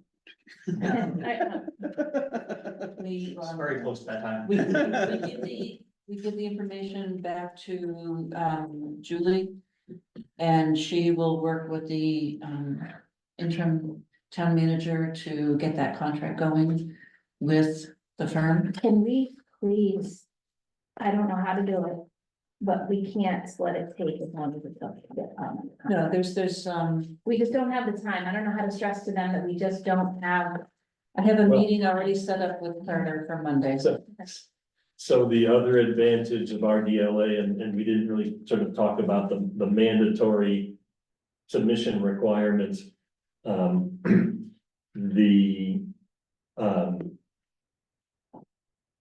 All three firms acknowledged acceptance of the contract, however, Fuss and O'Neill proposed a number of revisions to the contract. Yes. Which RDLA did not. So in theory, you should be able to send that contract to Ray and he will sign it and send it back to you and you'll be done. In theory. Now, does it always work out that easily? No, but yeah. No, but They have signed with us. they have last couple of years indicated too, so. in their proposal that they are accepting of the contract as it stands. Okay. I just don't want it to drag on. It just, 100%. yeah. No, That's great. You have a meeting on Monday already, so, Yeah. which is perfect. That's awesome. Anna Lockwood, the previous chair, is coming with me, so we will be stressing to Carter the need to, I know, need to get this thing done. Awesome. Well, I think that's huge to put on it because there's also. Select board meeting last night, they approved some ARPA funds that need to be projects done and spent, so there's gonna be. A lot of work on Julie's plate as well to get those out, cause that's money that they want spent before the end of the calendar year. So, Okay, so Tom, is there anything else we should be discussing tonight about this? Yes, notification to the proposers. How do we want to handle that? Do you want me to contact them? Do you want Julie to contact them? And also the firms that were not selected are gonna want to know why. So I can start some notes of my interpretation of this discussion on that. But that would be a good thing to pass around and have others add to. Okay, that'd be great. Let me ask Julie tomorrow Okay, how she wants to handle it. Fine. I wasn't in that process. So I don't. The last We remember didn't who do did that, I'm not sure. So, Did we ever I notify don't people know that didn't but get their I'll find out award? tomorrow. very good. my gut tells you workload, it's gonna be you. Yeah, if I that's fine. if I had to guess. That's fine. I'm perfectly happy to do it, but if there's a town protocol that it's done a certain way. I don't believe in the first process we did that at We all. didn't do this in any of our processes, so. There might still be people waiting for an answer. I'm not sure. They might be, they might be, sorry. We're gonna get that so Marshall late. project. But do you wait until the contract is signed with Ray before you notify? them? Yes. Okay, I will not notify the other firms. I will contact Ray now and say, you're the first choice, provided we get the contract signed. okay. And It's a public then meeting. notify the others once we What's have. It's a public meeting. Yeah, I mean, they can always wait 2 days. And watch the video. Okay. All right, anything else that we need to? Not Yes. immediately. Okay, I'm sure there is, but. well, then we will need to. It's 9:30, Yeah, right? and we still have other things on the agenda. We will need to, I'll when I touch base with you tomorrow, I'll talk about next steps in terms of these. The subcommittee, you know, that, will be working. Very good. with that. Yeah, and I have. Tomorrow's Thursday. I should be available most of the day, so whenever you call. I will hop on it. Okay, thank you so much. All right. Thank Finish you. with me? Go home. Yeah, Thank you. we really appreciate your help. Thank you much. This is probably a shorter run than usual for one of these to do. How far do you It's not go? bad. I live in Acton, so I'm a half hour away, so. It's not terrible. And if that was you parked out back by me, you can get there pretty quick. Okay, so we're gonna run right along here because we all want to go home. Yes. So the next item is, I'm gonna actually skip to item 6, which is consider the approval of the Parks Commission revolving funds and submitted to us by the town manager's office. So, in your packet, there's an email that I received from Angela, basically kind of explaining, providing some context. In the fund, she said last year they budgeted and opened up $35,000 of funds from the revolving account to be used. She said last year they ended up using $37,000. She feels that $40,000 would be fine for now. So that's her feedback. We also, in the packet, I included a spreadsheet from the new finance director. Didn't I? Or no, I didn't. That was, they are separate. Oh, if I have to look at this sheet again. Yeah, I know. There it is. So currently there's, that's basically $61,000 in there. So.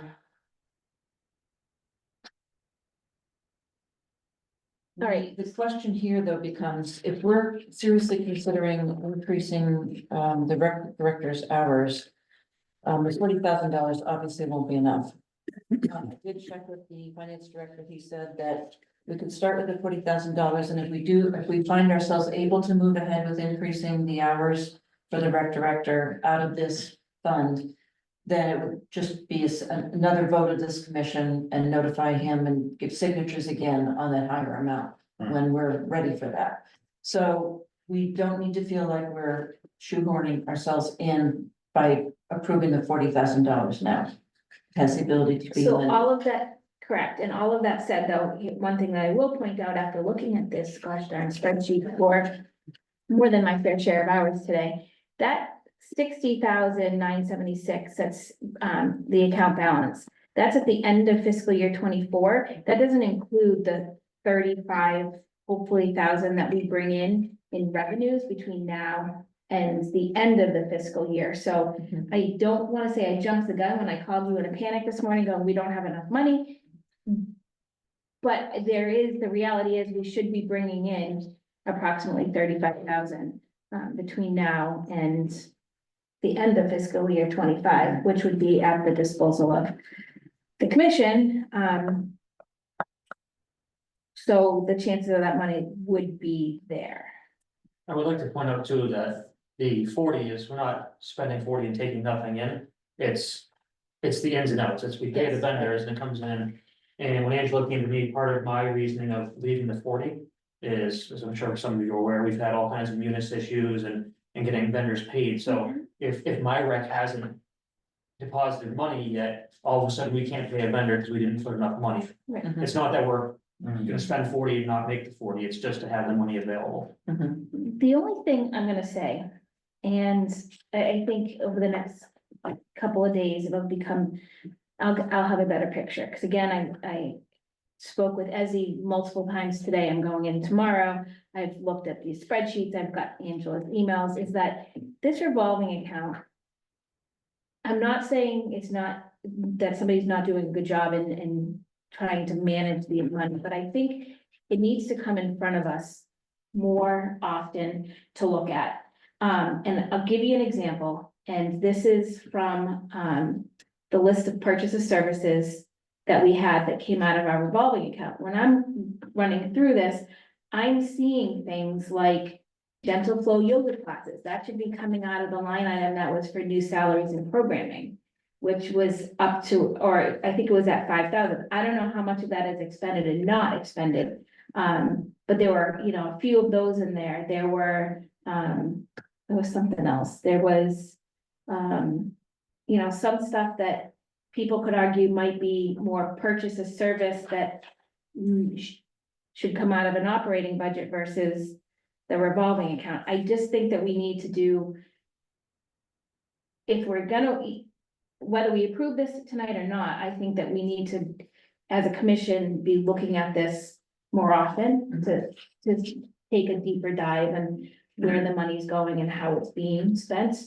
And is it coming out of the right account, the wrong account? Because things get messy, it's the nature of the beast. I would agree with that statement that it should look more often. I will say, we currently have vendors that we cannot enter POs for Yeah. because this is not Right. Yeah, accepted. absolutely. I wasn't on his emails, by the way, so if you wanna have Angela, make sure she includes me. So are we? That's, I'm like, what did I, that's what I did my phone, actually, look, cause I thought I think the initial email. I skipped the days and I didn't see it, and I was like, alright, and then. It went just to Karen, it was, the initial email came first. I think that, I'm like reading, I'm like, I don't have any of those emails. I'm like, oh, wait a minute there.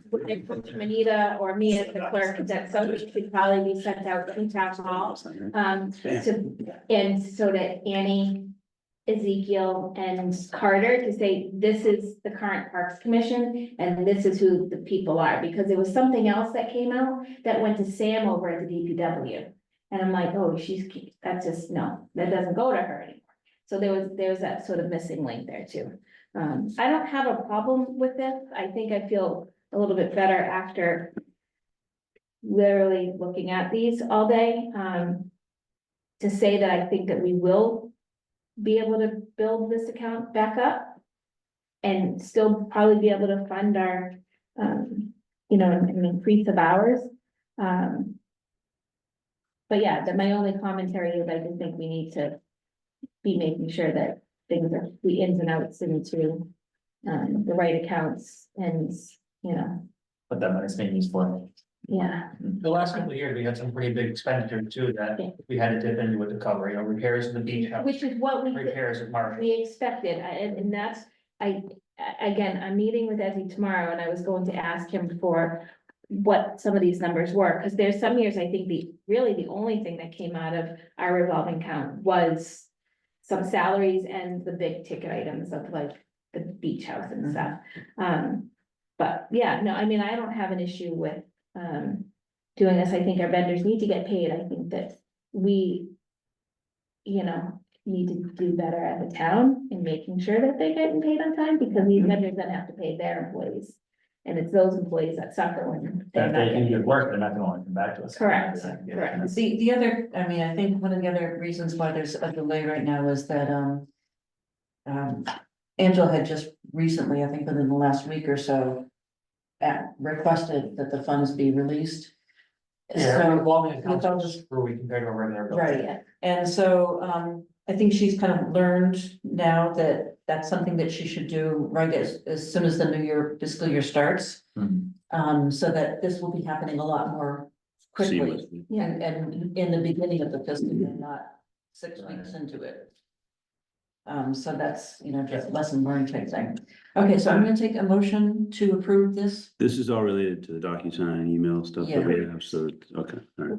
Yeah, and I believe it only needs my signature. So in the past, there hasn't been, and I think part of it is as he's trying to rein some of the past practices Yes. in. So I think it's overall a good thing. I mean, obviously, it's never fun when the timing comes up 6 weeks after the fact, but it's no different than the growing pains we had last year with everyone was new, Yeah. you know, Right. Yeah, across the board. And I don't have an issue with it, it's just when it came in with no context. Especially for someone like Tim, who's now, this is your second meeting, third meeting, whatever it is, third meeting. To all of a sudden be getting something that's like, here, sign here. What, Okay.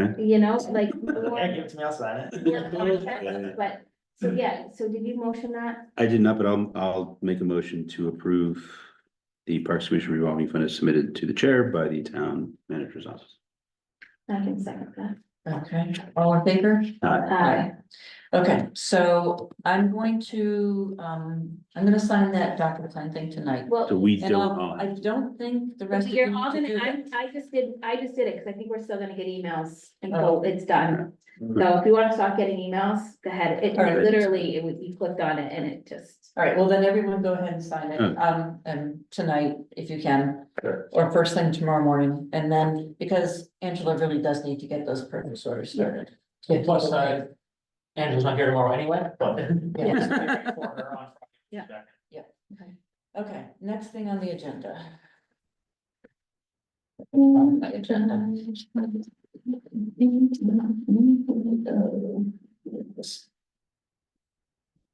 Okay, we're going back to special town meeting warrant articles. So in your packet is a sheet where I have just put my initial thoughts on the articles that we need to put forward for the special town meeting. The first one is seeing if we can change this revolving fund from the current form of the 53D, which is specific to parks, to the more general form of 53.5, which is what most of the other departments use. So this is pretty standard language here. Obviously, it'll get, reviewed by the interim town manager, it'll get reviewed by town council. But the question is, are we looking to try to have this take place mid-year, which I don't even know if is feasible, or are we comfortable with having this change take place for the next fiscal year, meaning July 1, 2025? For the revolving fund? To make it the new type of revolving fund. So. I'm fine with either. And I guess I still am not clear after talking to Carter, that we actually can put it in now, because what he sent me back was highlighted of, it has to be done at the start of the fiscal year, not halfway through. But at least if we can have it start the fiscal year, so even though we're voting it now, if we're allowed to, that gives us the information, that gives, so that we can plan accordingly, rather than wait till Springtown meeting and have to scramble. yeah, then you have a So- month to, So if we are allowed to get this on the agenda and get approved now, then we have time to work with Ezekiel and everybody else to make sure that we're properly prepared for this. That would be my rationale. I would agree with that as Yeah. well. I'm fine with that as long as we As long can as we do can. that. Yeah. Okay, And the only other thing I'm gonna say to that is they were pretty adamant last week that we needed to put a number with that. yeah, when revolving funds are approved, reapproved every year, there's supposed to be a number associated Right, with so it. he was, and I think this is how some of all of this stuff, like the whole request for signatures came about, was when I was like, what do you, like, we don't have anything to do with that. And he's like, what do you mean? So, and then he sent me something, he's like, see, this is what it looks like. I'm like, oh, no, I know what it looks like, we've done it before, but I don't know how to determine those numbers. So both of them were like, you need to have numbers. to go. Well, I think we have some basic information of what the numbers need to be. The question then will be, are we going to need the number to be that $35,000 or whatever it is, $37,000 higher to handle the cost of Angela's increased hours. And we should know that in time for the warrant to be put together. So, okay. The next one is, regarding the increasing in the recreation director's hours. And, this one, I have no experience in drafting a warrant article of this type, so I'm gonna be relying on Carter to help us word it, but, you know, just to see if the town will vote to increase the hours of the recreation director from 19 to 28, you know, for the purpose of allowing increase in recreation programming and for additional duties for which the position is already responsible for, and to fund this increase in hours from the current Parks revolving fund. So hopefully that's adequate, but like I said, they'll tweak it. They'll give it, you know. I do have one comment on that one. And going through with, finance committee and all that. We may have less resistance if we go more than 28 hours. Because once you start figuring out the cost per hour of the benefits, it gets a little cheaper per hour. We did, and we actually talked about that at the finance committee meeting when I was president, the last one. This seems to be one because we're funding it out of our revolving account, and there's a set, like they can see that there's a set limit for, we can't overspend that. So I think if we were to say, we can only handle this much, we can't do that. That seemed to, that Dave was there. I think that was more of an acceptance at that 28 hours a week. They're going from 19 to 22 hours. Going 19 to 20. No, 19 to. there was a big thing back in the spring of last year. Yeah. So I know what Chris is talking about with increasing people's hours. And the general consensus was, if you're gonna increase their hours, just go full-time, because you're already paying all these benefits. But at least 2 of those positions were bumping it just a few hours. Wasn't even going up to 28 hours, but it was also coming out of our operating budget. Whereas this one was a little bit different because it's all we can afford. You know, we can't. If we went to 38 hours a week. The problem ends up being that we can't fund that out of at this point, we can't fund it out of our revolving. Yeah, no, I was thinking, the 32 was the number I had stuck in my head, and then the other concern I had, and we have to check with everyone else is, are we pigeonholing ourselves to? If more funding frees up somehow, is she now locked into 28 because that's what went to town meeting, and we have to wait another 6 months? All I know is right now. What we have now and the programs we ran are not sustainable the way we did it. It's pulling away from facilities tasks, which, you know, we're happy to do in the interim, but. That's not the guy's jobs to be doing that, and then it's some of the programs are off hours, and then. We can run into union issues with the guys of, I'm asking to switch hours and. Yeah. So. Okay. So we'll get more feedback on the language of this one, but I think that. So you recommend going to 32 hours? Is that what you're? Yeah, I think we're all heading in the right direction, and I think it's enough to.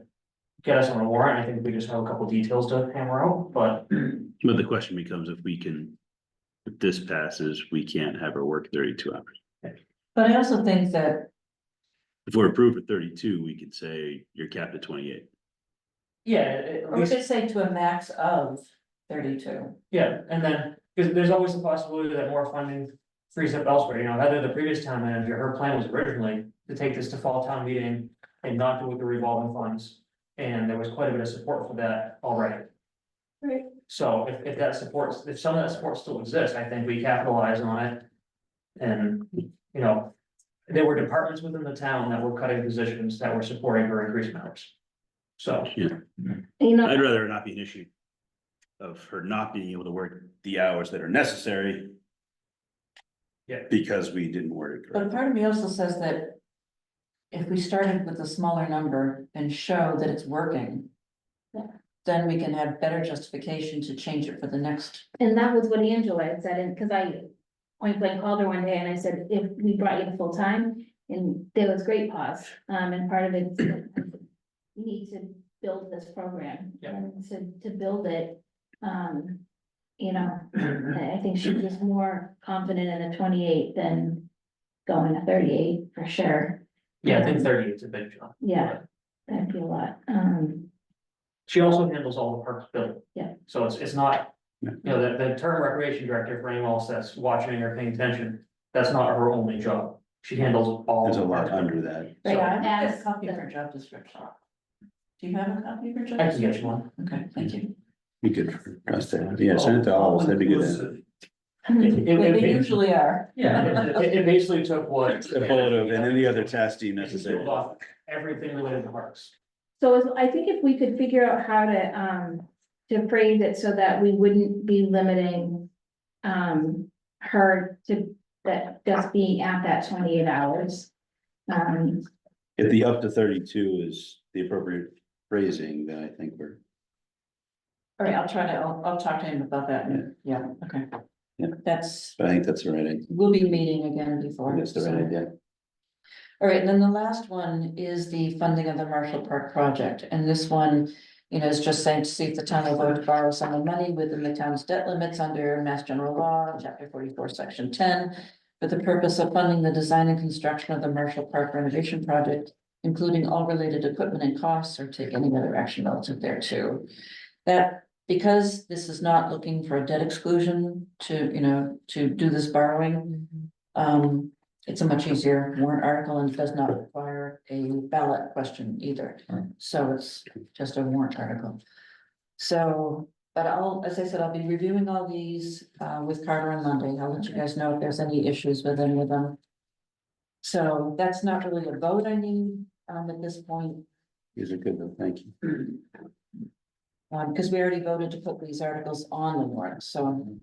All right, next item for discussion. Chair updates.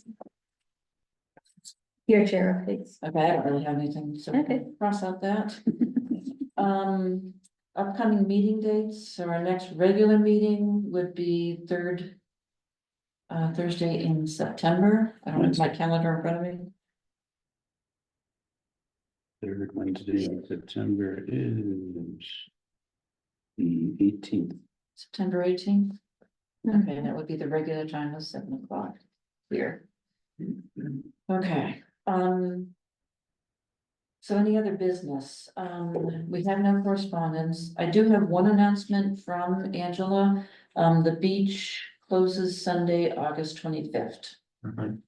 Chris, what happened last week with the beach being closed a single day? Do you know? That's for the cardboard race, wasn't it? The cardboard race was on the weekend, but There was like something on, I saw But it it's closing on, early for the race, but I could have mistaken.